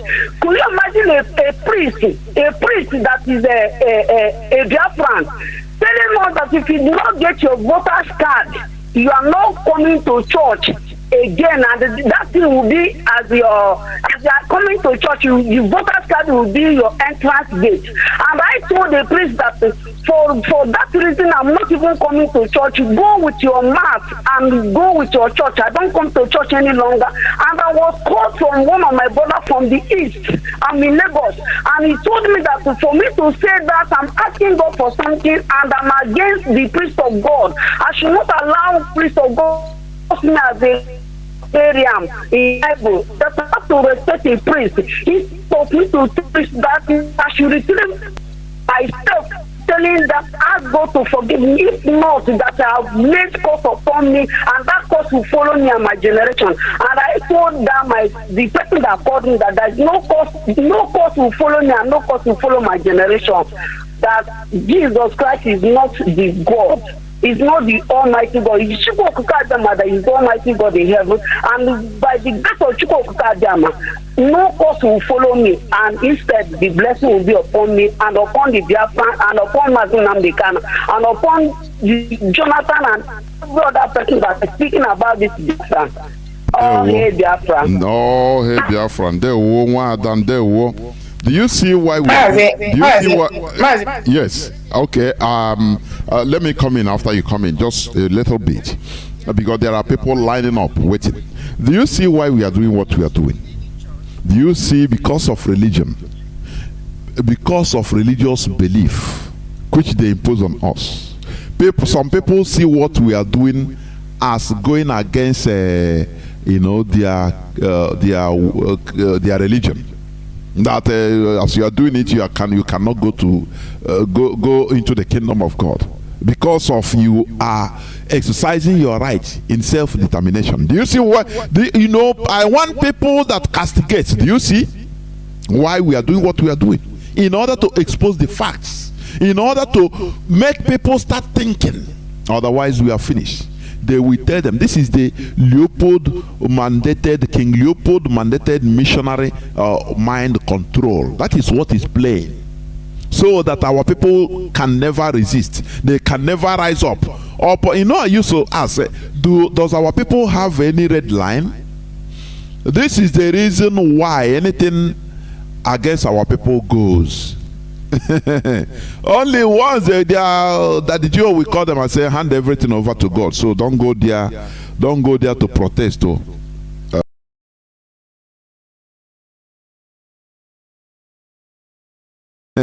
Only once that the Jew will call them and say, hand everything over to God. So don't go there to protest.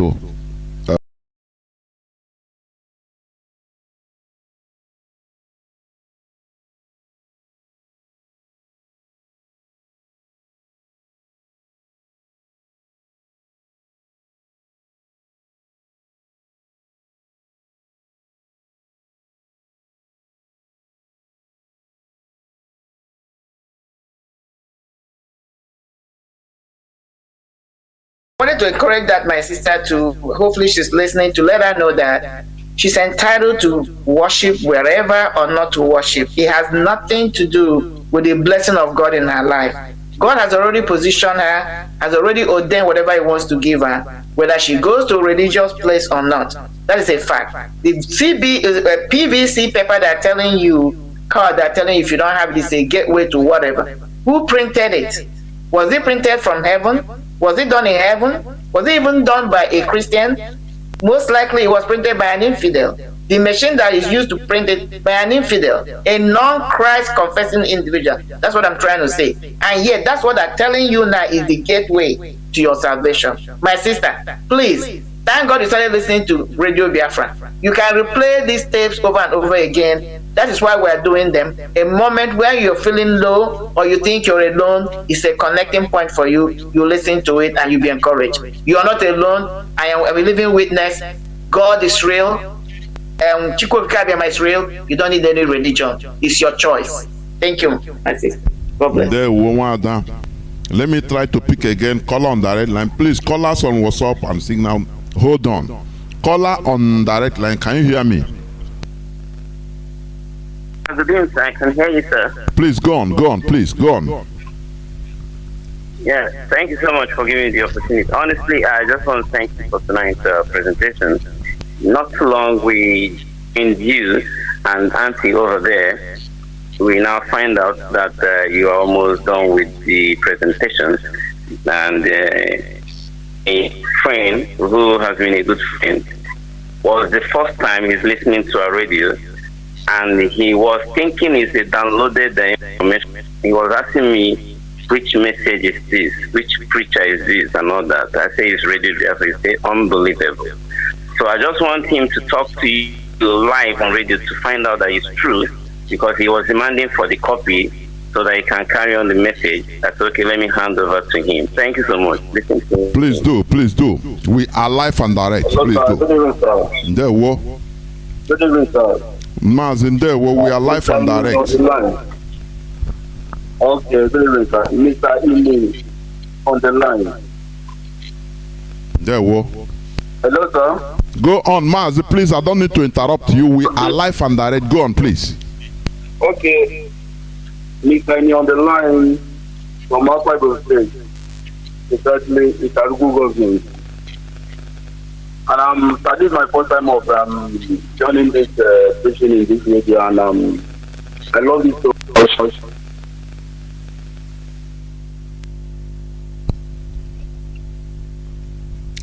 The line has cut.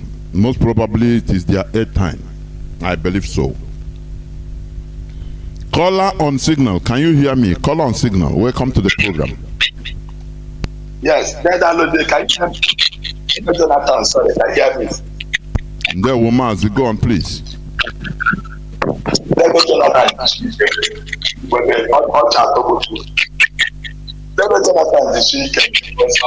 Mazi, there is a noise, I don't know, a radio or app that is on, is repeating at the background, please. My radio is not on. And the off. Are you using earphone? Are you using earphone? Yes, I'm using earphone. Remove it, please. That is a cost. Remove it. Okay, sir.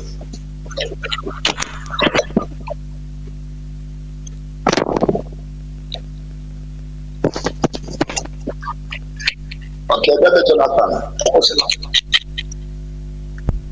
Go on. Jonathan. Go on. Okay, sir. Brother Jonathan, the Sheikh. I must say, we Biafrans, see, there is nothing anybody can do about it. We are going home. We are Biafrans. Find out for now.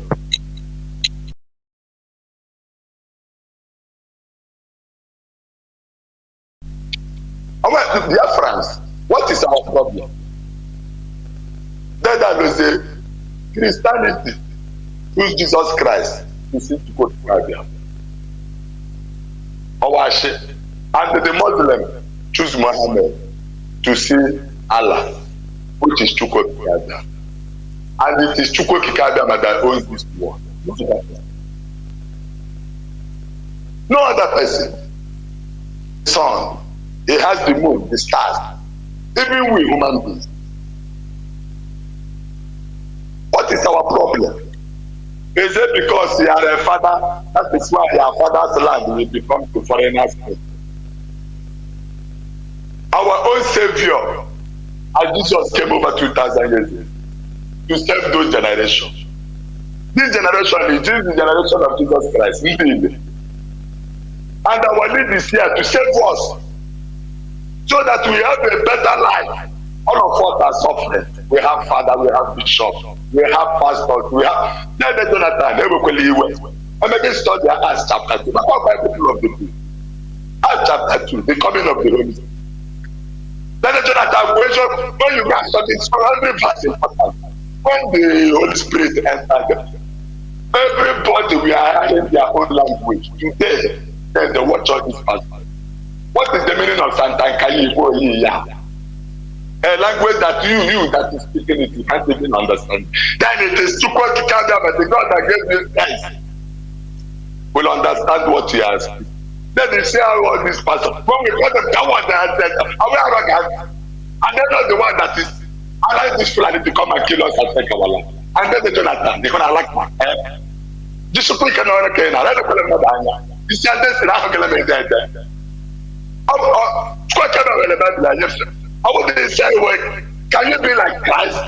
No, they can't have said it. You as a pastor, you as a bishop, you as a father, can you be like Christ? Jesus Christ, that's it, no? Who is the mother of Jesus Christ? You said Virgin Mary. Which person is his mother? You yourself as a pastor, which person is your mother? If you have the mother of Jesus Christ, is it the mother, your own mother? By the way, then the Jonathan, that's how they joke, I never change your back. I said, I demonstrate to our lady. Like the Jonathan question, Mommy, what? Everybody, when I kill them. Mommy, one day, why? And you're going to say, why you brought up for what I eat. And so, because the I know it's hard. But then the Jonathan, let it be a direct warning to the world. United Nations, 6 months there, that is their business. Any day, Fulani release our leader for us. I will send a scratch on the bottom of that. Hey, that is when our own madness will start. This world, everybody will perish. Let everybody respect himself and live in their own life. And this is our land, and we are well shared. Let the just all die as animal. All die as America. Jonathan, so you find out like I know more questions. As one of my parents who will be spoken about Anguria. Can you tell that temple? What do you also? Mama, to buy a phone. It's what was it? Mazi, come to Kenegi, Zoom away in Apple. Every time on radio. Colonial Biafrans, okay, him and Biko, because I am at loss sometimes. Can you put in our water? As one more go to the beach, go to that joy. I'm obi nke m uche ya ọ ga-aga ala ji mebie gajụkwa onye ga-abịa tasụwa na-edeje tọfit azụ ụmụwa melita nwere ejighị aka se obi a ele ya mede ọkọ ya ejighị ga gị na-agbalịkalịka ala oditiko ka abịa na nwe ebe ọtọ ọrịcha ọkịja dị na gị sarịcha ọkịja ọwụ ekwensu arịcha ọkịja na mgbe ezuchu ka bịara na the gods of the land ndị ala ụmụwa na-eche aja Amerika ndị chọọchị dị chere na ala ụmụwa ọrụ mma na-enwele na agboche onye nwele na onye nkwana eze ụmụọwa Mazi, I think this issue you have to settle it privately. Not every time. Please, caller on there. Well, thank you very much. Caller on WhatsApp, welcome to the program. Yeah, Mazi Jonathan. Prophet is a defender. So, good evening, all Biafra. He have to say what people understands. And what makes sense? Yeah. You cannot maybe only go privately. Get put on a radio Biafra now blaster the person. It doesn't make sense. Please, I don't condone it. Go on, please. It's true. But Jonathan, I like the program you present this night. In fact, I try my possible best to reach him, and I will nappy. Suddenly, weather. Thank God for Mazi Nnamdi Kanu. Mazi, this Christianity, they have done a lot to us. They have done it. I thank God for this. You are telling them and telling us too. You understand? So that they will know what they do to us. Mazi, there is a testimony I want to give you. Because these people, they are very, very heartless and wicked. My wife was pregnant. Suddenly, getting to the delivery time, my in-law called me. I see my wife, he started keeping quiet, doing as if something is bothering her. And I tried to know, she did not tell me.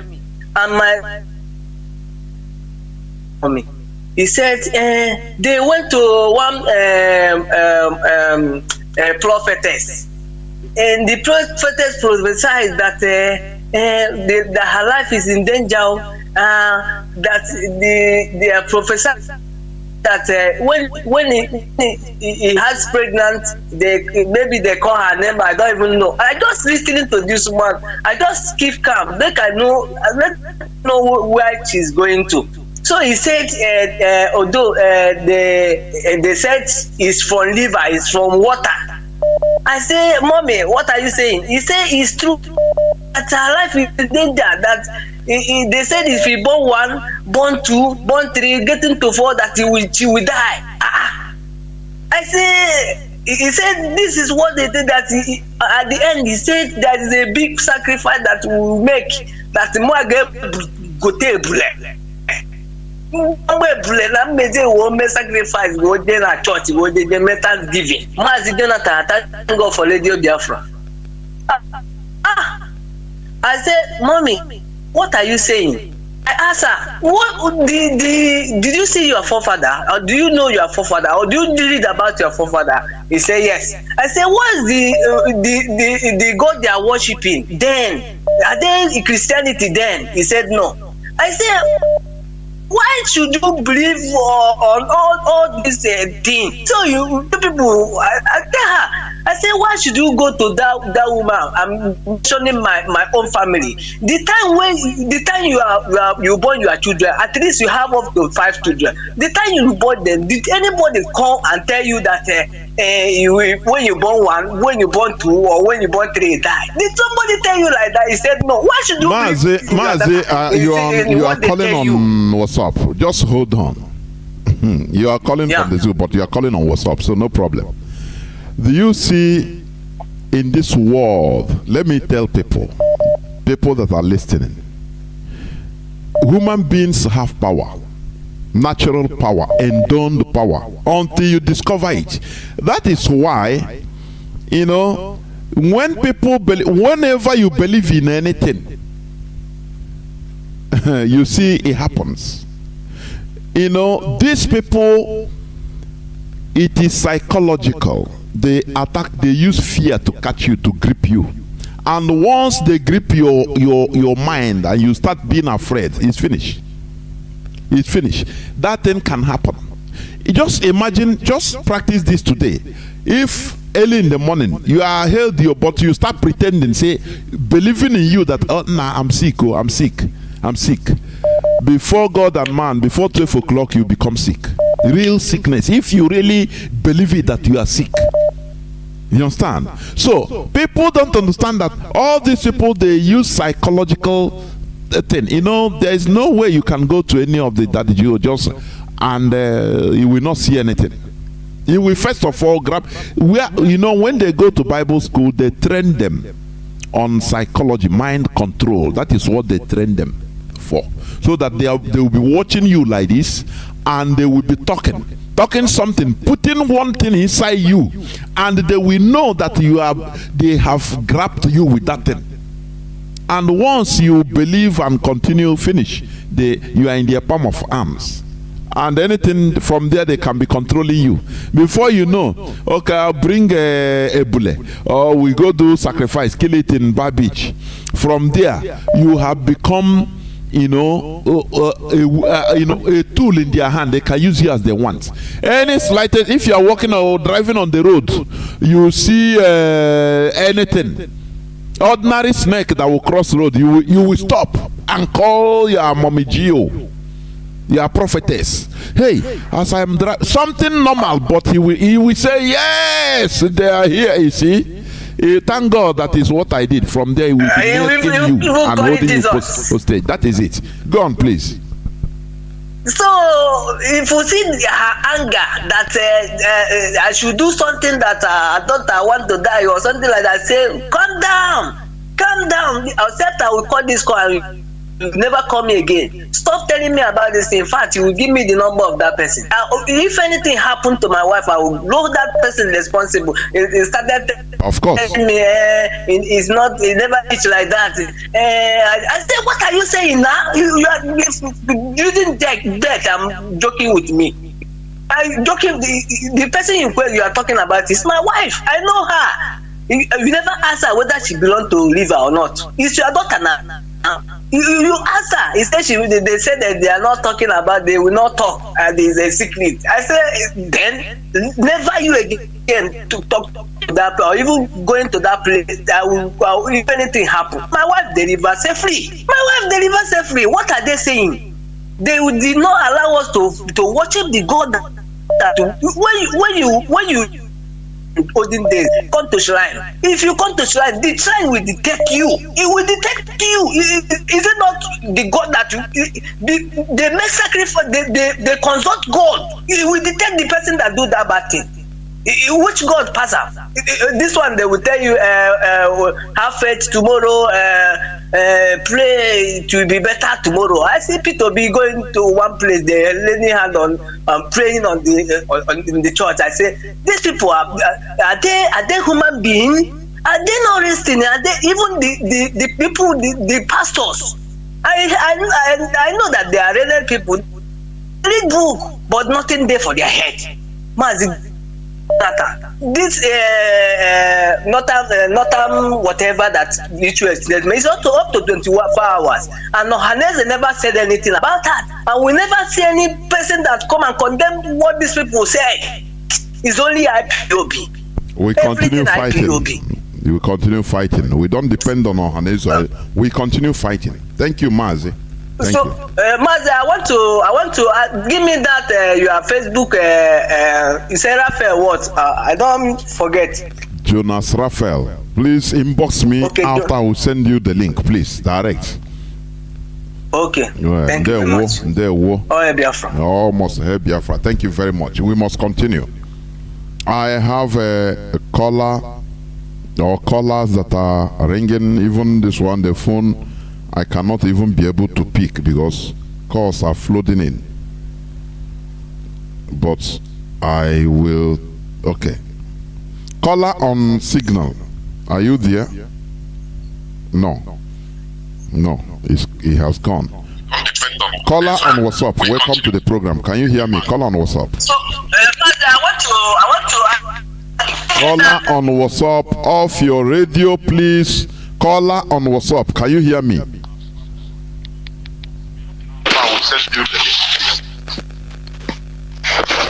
Do you see? Caller on WhatsApp for the last time. Are you there? Yes, I'm here. Mazi Jonathan. Mazi, when you call, please concentrate. I've been shouting. Go on, please. Okay. Okay, can I go on? That is why I pick your call. Mazi, go on, please. It seems you are not listening. Thank you. Okay, thank you so much. My name is Chinedu calling from Sweden. Please, first of all, I want to thank you for your good work and our dying one. We don't continue to then Mazi Jonathan in the name of Chukwu. He said, Mazi Jonathan, first of all, please, I want to plead you for one thing. You see that very letter, that very that you have found, that's what that is the main point of how to, if possible, how you can publish all this so that people can read by themselves. Yeah, even in WhatsApp, because this is the main problem we are having, you know, that is so that people should understand why we should go to church with our sins. Because we have to pray to God. We know God before white man come. So I don't think our people understand. And the only way out now is in fact, I'm just thinking, but already that is the main thing. That very public, that's very founded, that's Leopold, that is very, very important for people to read. That very document is the main problem we are having in as a black race. That is the main problem.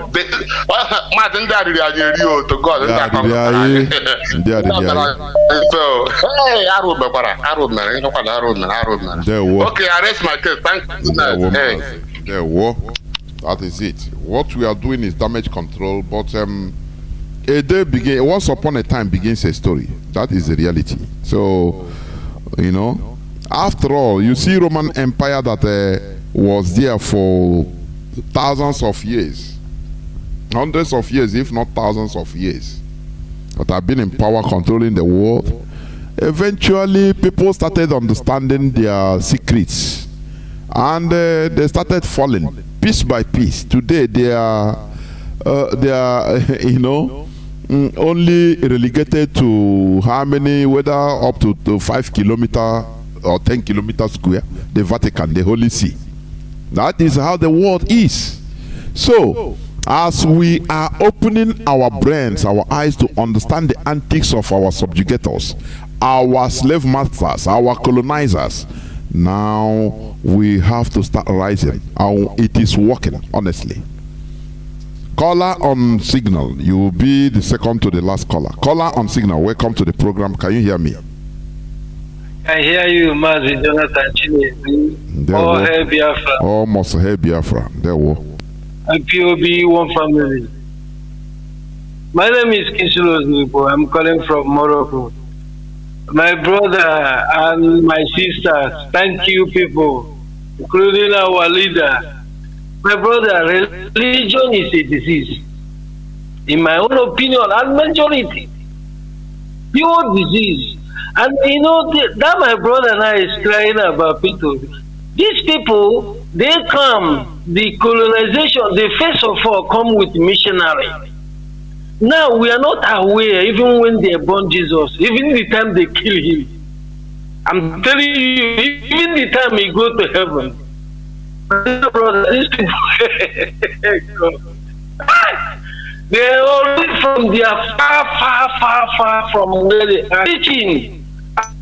And they are living. What did they do? They hand them over those stupid, like a damn guy now you are calling up after the colonization, they hand them over the power. Now you can see that even in a Muslim way, when you argue with them, they will tell you that Bilal is a black man. Now you realize that Bilal now they call it was called a false Allah and shouted in the Mecca side, Arabia. That man is a pure slave. You see? So upon the maltreating, this is how this roll. Today, here I am. There is a lot of Islamic scholars studied all the way from Nigeria to here in 31. God made. Now, I asked one of them because they are discussing with one, the northern Moroccan.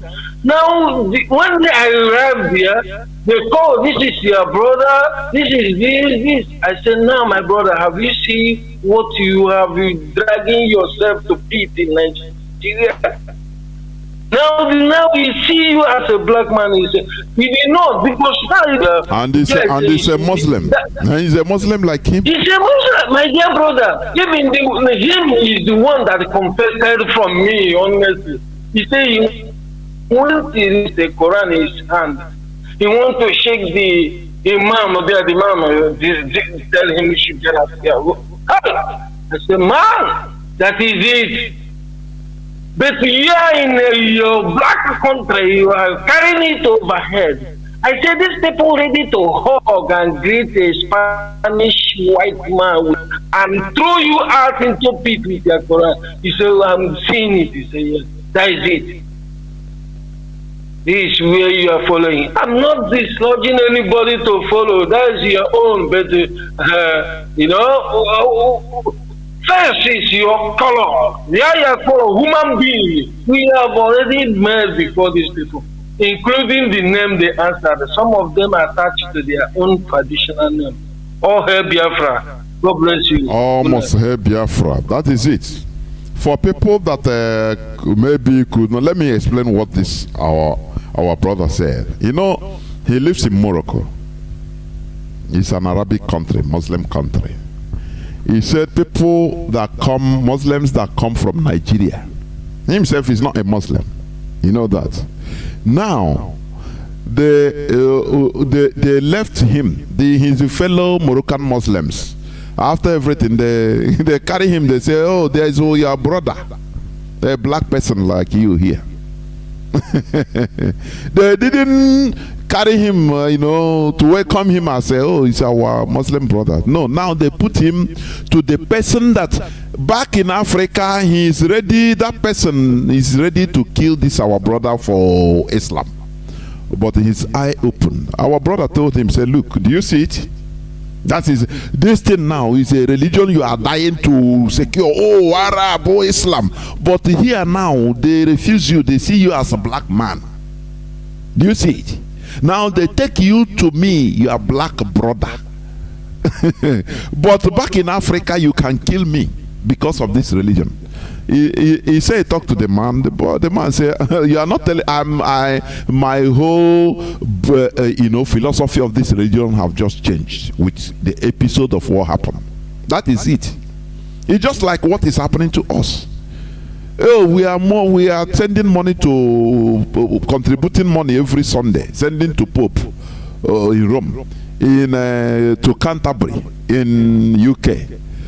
They are killing us. None of them are doing anything. None. They kept quiet. But every Sunday you go and send money. Is it not stupid? They look at you as very gullible and stupid set of people. That is the reality. That is the reality. It is only us that can save ourselves from both mental and physical slavery. No other person. Forget about the foreign imposed religion. It is we that has the same, value. Our traditional way of life, our traditional religion. That is what binds us together. Forget about those people as I answered Jonathan, because of the Christianity. They can't do nothing more than your own brother. They can't do it for you and nothing. Only maybe if they are slaughtering us now in a war, they will come. Hey, Reverend Father, he brought Gary Gabon. He bring Okbroko to help us. But the thing they should do should start now. They are doing nothing. It tells you all you need to do to know. I have a caller on WhatsApp. He will be the last caller. Caller on WhatsApp, welcome to the program. Please, you are the last caller. Go on, please. Mazi, good evening from here. Mazi Jonathan. Yeah, well, Mazi. I salute you. I salute my sister, our sister, Wada Maria Heda. Wada, I would still like to know your Biafran name or Igbo name because, you know, but however, I do abide on whatever you said here, Mazi Jonathan. You people are really eye-openers to our people and to all of us entirely. The fire must keep on burning. They can hold the messenger, but the message is already out there. And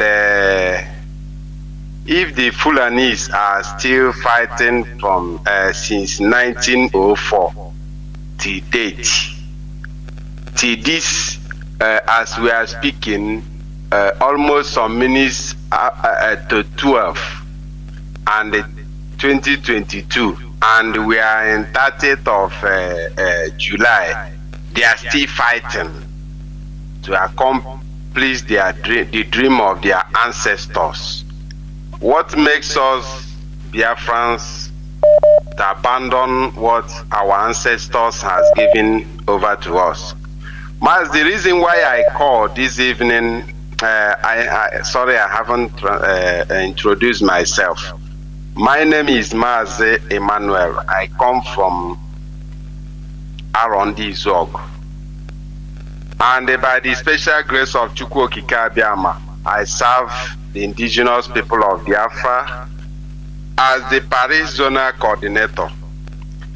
Mazi, the reason why we are, in fact, I want to quote the father of the person who betrayed our leader, which is Uhuru Kenyatta.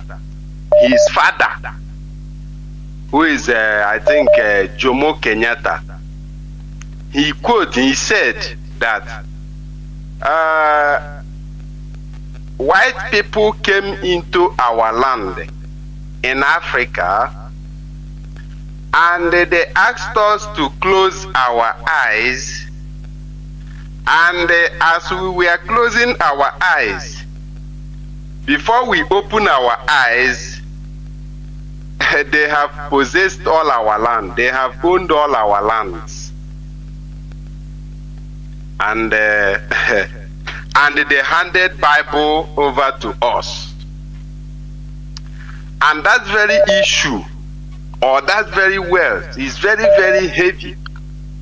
Because when you look at today, what we are passing through, especially in Biafra land, who can we ever tell in this very world that Biafra land is the land, only a portion of a land who has been feeding the whole world today?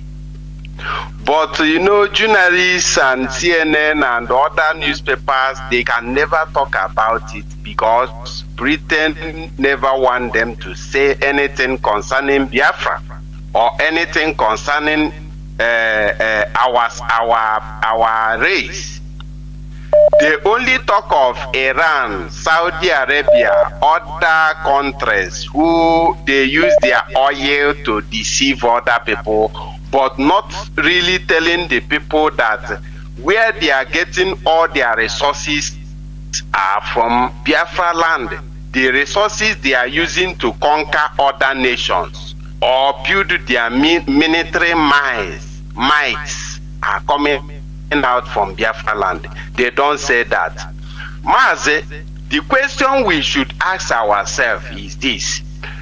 Fulani people don't want us to relate to Israel or to relate to any other person. But them, they are free to relate to Saudi Arabia. They are free to go to their Mecca to pray. But we are not authorized to go to maybe to Jerusalem or to go any other place to pray. No, we are free to go to Rome. You can go to Rome, because they know that those people are just hypocrites. They don't know, they don't talk. If they are talking, why haven't they said anything concerning the killings of the Christians in Nigeria and in Africa in general? Are they not Christians? But you see the double standard. Mazi, are you telling me that if in Nigeria today, that is Biafrans or Oduduwas are killing the Northerners, are you telling me that Saudi Arabia will keep quiet? The answer is no. Saudi Arabia and the other Muslim countries around the world can never keep quiet. But because of these people that brought Christianity to us, we are not originally Christians. They were convertees, like they brought it to us. That is my own understanding. These people were not originally or born Christian, because Christianity never started from Europe. It started, the person we are talking about is a Jewish man, which originated from Israel. But these people build their own to suit their own narrative, and they start selling it to the gullible Africans. And they backing it up with their own currency, which is money. Today is bubbling, is raining everywhere. Today we have jettisoned all our own. See where we have landed ourselves. Mazi, what you people are doing here is, it pains me that our people are very, very critical and very, we are stubborn. I am not exonerating myself. We are stubborn. And that stubbornness will cost us a lot. That stubbornness, we are very, very stubborn, yes, but that stubbornness will cost us a lot, and it has costed us a lot already, but it will still cost us a lot for we to learn a very big lesson. Because can you tell me that had it been that is Fulanis, they kill up to 5 million in Nigeria, can they still be part of this Nigeria? The answer is no. Is it Yorubas? Had it been they killed Yorubas the same way they killed Biafrans because of their own resources? Are you telling me that Yorubas will still be part of Nigeria? The answer is no. But today, we see Biafrans, we see Igbos, we see Efik, Ejos. All of our people are still championing for Nigeria. Talking as if, are we offerings? Are we fatherless? Are we landless? Are we Fulanis are landless? Fulanis are people with countryless people. Are we countryless? Why are our people, because of the currency that white people normally fabricate in their so-called banks, are using that so-called currency that has no value, selling our ancestral lands? Why? This is a very pertinent question. And you see what I am begging, even though if heaven, I don't know whether Biafra comes or Biafra did not come, we must accomplish that thing that Ojukwu could not accomplish. What was that? You see all these saboteurs. You see these people, these traitors. Ojukwu allowed.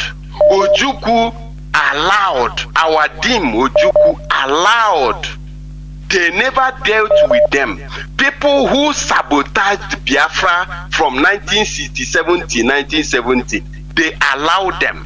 They leave them. They allowed them, and Nigeria, the enemies, use them against us. Just today, we see a lot of people sabotaging Biafra. We see a lot of people fighting against this freedom. Because of what? They saw that the old ones, they never received any punishment, and to them it's normal thing. They can just do, say, Biafra in the morning, in the night they are one Nigeria. They can just say Biafra on the mouth, in their heart they know that they are just there to sabotage you. You see, if we never achieve anything, these people, we must hunt all of them, wherever they may be. If it's only that we achieve, I will be very, very satisfied. Thank you very much, Mazi. Thank you.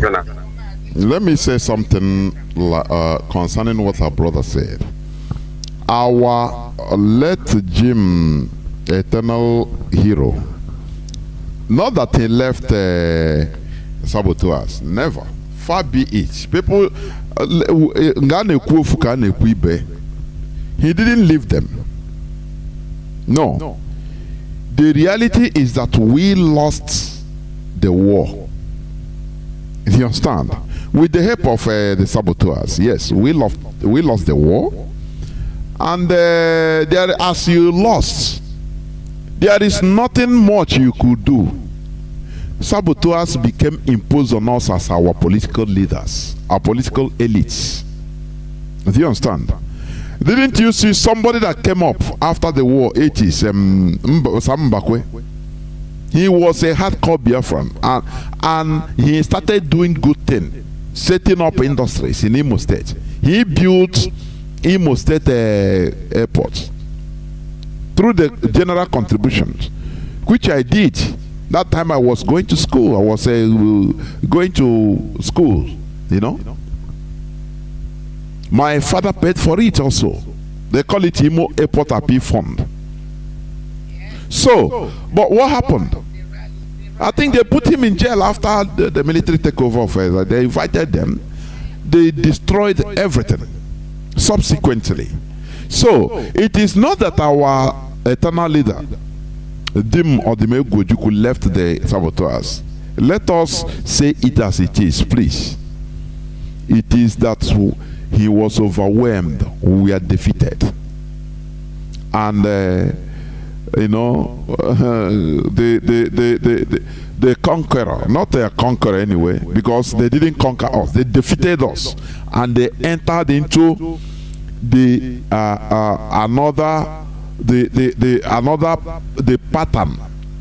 another pattern of final conquest, which they have been since 1970 today.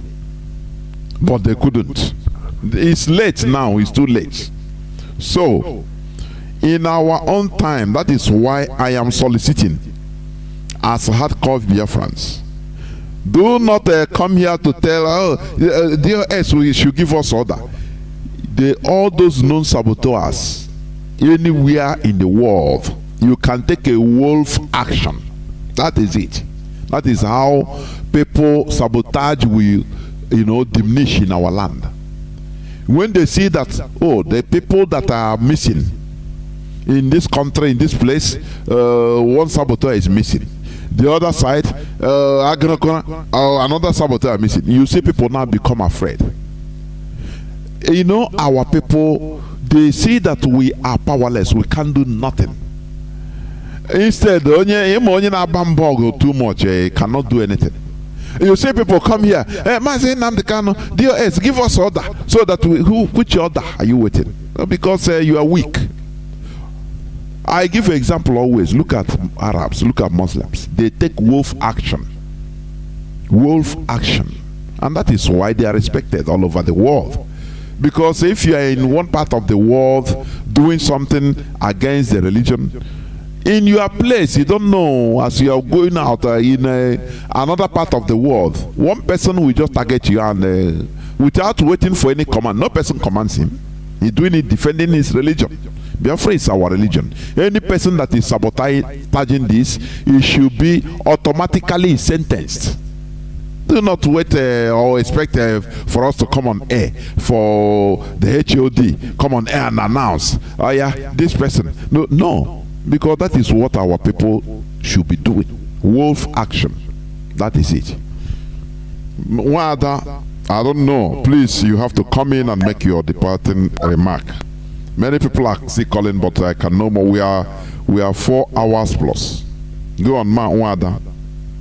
Okay, Mazi, if you want me, then let me give. Of course, go. Okay. Of course. Okay, Mazi. How I'm going to bring my come to conclusion today. I'm just going to give our people, or give us an idea how these people manipulated our people, how they took what we had, told us they were bad.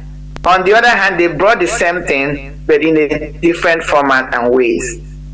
Like, for example, when you started it, when you mentioned Mazi, you said when it comes to indigenous people, they will refer to our altars as shrine to make it look dirty, sound dirty, look devilish, But when it comes to Christianity, it will be called altar.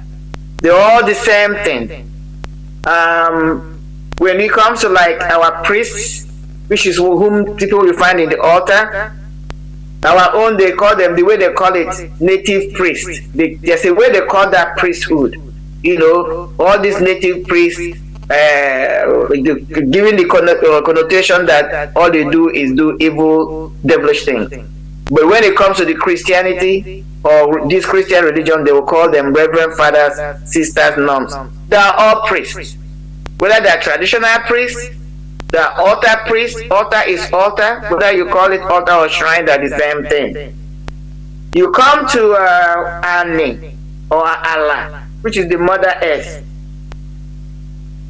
We believe the Mother Earth, that's why it's qualified as a she, because she's a bringer of what?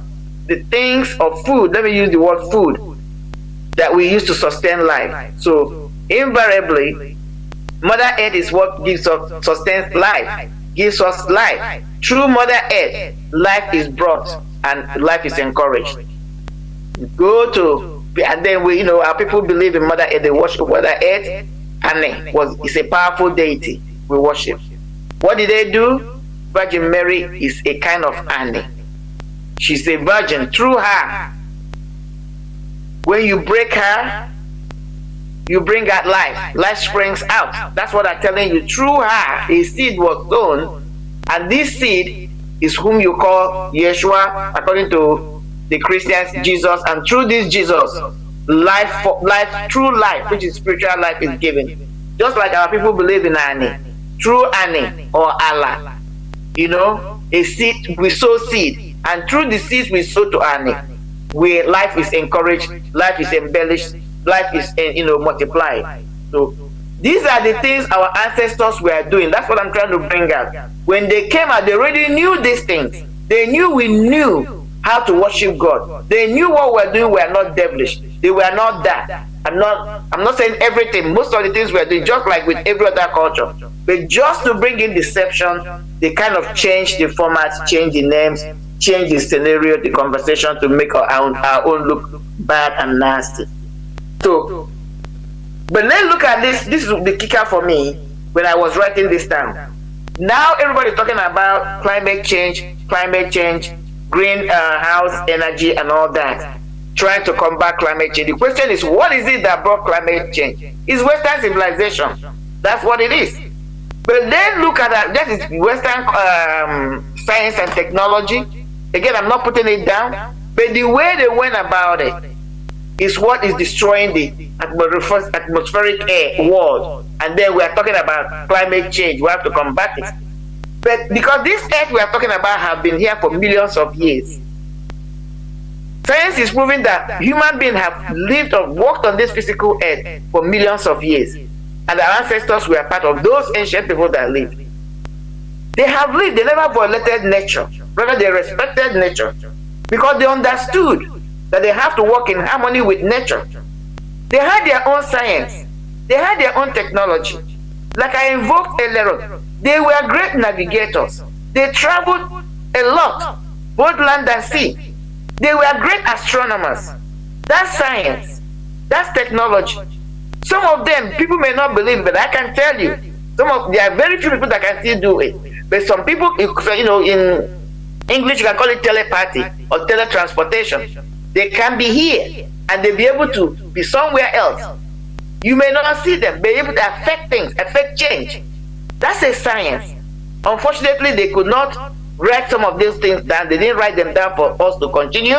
They were orally passed down. Along the way, some people, you know, we missed the connection, which is the reason why we have to go back. Do research.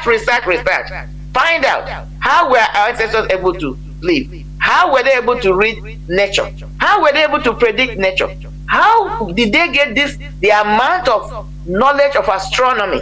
Even when you read the Bible, according to the Christian Bible, you read it. They said the shepherds were watching, you know, taking care of their sheep at night. When you read the Bible, tell they were magi. Magi were magicians. These were from the east. They were not from the west. So when you talk about east, they were either far east or east. This is China, Japan, Russia, far east. These were astrologers. They were able to read nature. They were able to read the heavens, the skies, know when there was a shift.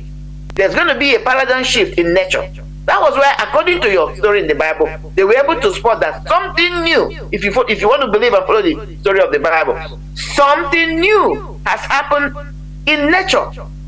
A great star has come that has come to change the paradigm shift of whatever was happening then for those people, which is what happened in our own case now, in the person of Mazi or Hamadike. He has come for a mission. There's a paradigm shift. That is why the world is in turmoil. Those who do not want to follow this, you know, change that is coming in, which must come. That is why Nigeria is in trouble. This change must come. But most of us are not able to read it because we have lost our ancient technology, our ancient science, our spiritual ways, which would have enabled most of us. I know some of us are aware, are in tune to understand. Mazi understands that he's on a mission. He's been saying it. So that was our way. Our ancient people, they were able to even predict when their life was coming to a close. They will gather their families. There was no will. Nobody, a good man that lived and was spiritually developed, they didn't have to write a will. They didn't write wills. When their time was closed, they will gather their families, give instructions, and quietly cross over. That's a kind of science. You still find it in the Bible. When it was time for somebody like Joseph to die, Jacob, the Bible said, he gathered his people. Abraham did it. They rendered their blessings, rendered their curses, gave us punishment. Then they knew, they would tell them, I'm crossing over. Some people are still able to have an idea today, but many of them, very few of them. That's why we must go back to that technology. Let it evolve, research it, see what it is. We could have gone our way with, you know, or mix it up with the Western civilization or technology. Only God knows what would have been. So that's one of the things we are missing. So when our ancestors were following their own scientific way, their own methodology of explaining and harnessing nature, they respected nature. There was no need for climate control. They knew we had natural resources, all these minerals, all these ions, all this gold, because they played with them. Look at the Tutankhamun. Look at if you're a student of Egyptology, you see the amount of wealth they had, the amount of gold. They knew they had this diamond, but they did not abuse those things. They were careful because they knew that they must have a relationship, respect between them and nature, and that which nature has given them, so that they can, this life and this earth can be sustainable to sustain their lives. So these are some of the things we are missing. You know, I just wanted to bring it out to let us know that our ancestors were not dumb.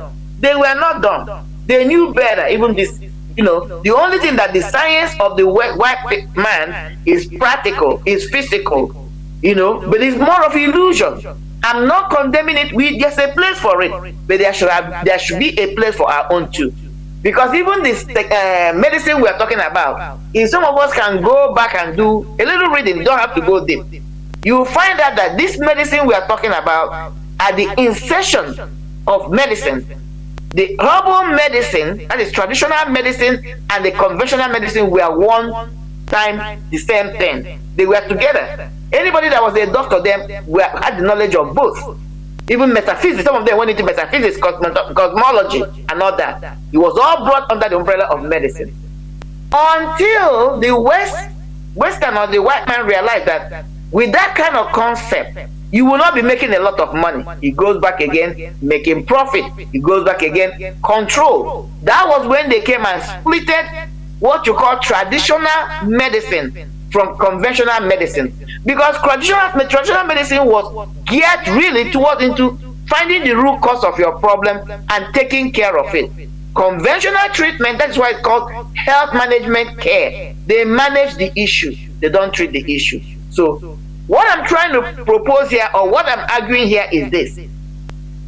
If our ancestors were not subdued, were not marginalized, and our own way of life had continued and competed with Western civilization, would have been in a better place than where we are today. That's how I'm going to submit today, Mazi. Thank you. And thank you all for listening. Thank you, Mazi, for the opportunity. God bless. Thank you very much. We have come to the end of this program, but we shall continue it, I think, another Saturday, God's willing. What we are doing here, it is not something emotional. We poke your mindsets, your brains to go into more researches. That is that is what we are doing here. That is the intention. Go into researches, make factual investigations in order to find out things by yourself. That is what we do here. And that will lead you into taking the right decisions. Because when your eyes are opened on things you didn't know before, or things that we are voluntarily made to misunderstand, because it's a voluntary something. It's a voluntary motive in order to keep you, in a shadow, pursuing shadows, in order to keep you gullible. The same way the Nigerian mainstream media keeps Nigerians in, in darkness. The way they report news, you will see now they will paint something highly serious, like the overtaking of terrorists in Abuja. The way in other countries, normally political heads will be rolling. People should be resigning, courtesy of the way the media reports it. Do you understand? But when you see Chinese television discussing it, they will be laughing, and the way they will put the sentences, it will galvanize comedians to take over. They will do comedy, use it to gather comedy to make money on some issues that are highly critical and serious to the people. So what happens? Nigerians continue making fun of their lives. That is the thing. Many things are contributing. So what we are telling you is the reason why you are defending a religion that that come from outside, whereas demonizing your own. That is the motive. Another day we discuss about more about the motives, please. Therefore, it is high time we start doing the right thing, thinking the right way, because this is the awakening. What we are doing, it is historic. It's historic, honestly, because we are awakening the mindset of our people, of ourselves. Enlightenment. That is how Europe started their own revolutions. After being impregnated with teachings and enlightenment. That time, no microphone, no radio, nothing. Through writing, no printing, no printer. Or sometimes I think a 16th century printer came out first. Yes. So they were writing, distributing. People were reading. If you read, you tell your fellow, your comrade. Today, people doesn't know what people listens is what do you call it? Gossip. They don't listen to something important to them. It is very mind-boggling. This is where you hear things you can never dream of hearing in the mainstream media. That is why Radio Biafra is addictive. When you start listening to it, you continue. It started from our leader. That is the standard we must continue setting. You continue even if you don't want to listen, but no matter how we are shouting, you feel that that is the only thing we want to hear, nothing more. It doesn't matter whether we shout it or we whisper it. That is not the problem. Therefore, continue in this awakening, this enlightenment, so that you help yourself and help our people. Thank you for listening. Biafra is our religion. Biafra is where we worship. It's our ideology. We have no other identity other than Biafra. For people that think that they can hold the IPOB hostage, your ass is grass. Nothing can destroy IPOB. It doesn't matter that your personal IPOB hostage, your ass is grass. Nothing can destroy IPOB. It doesn't matter that your personal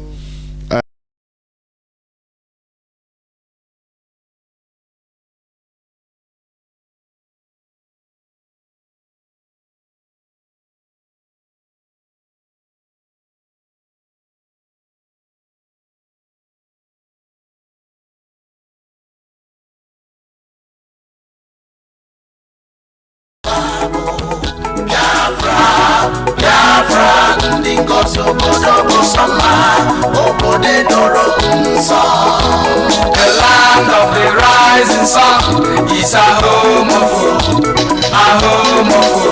of the Biafrans. The far of the eastern land is a promised land, a blessed land of the Chukwabiyama.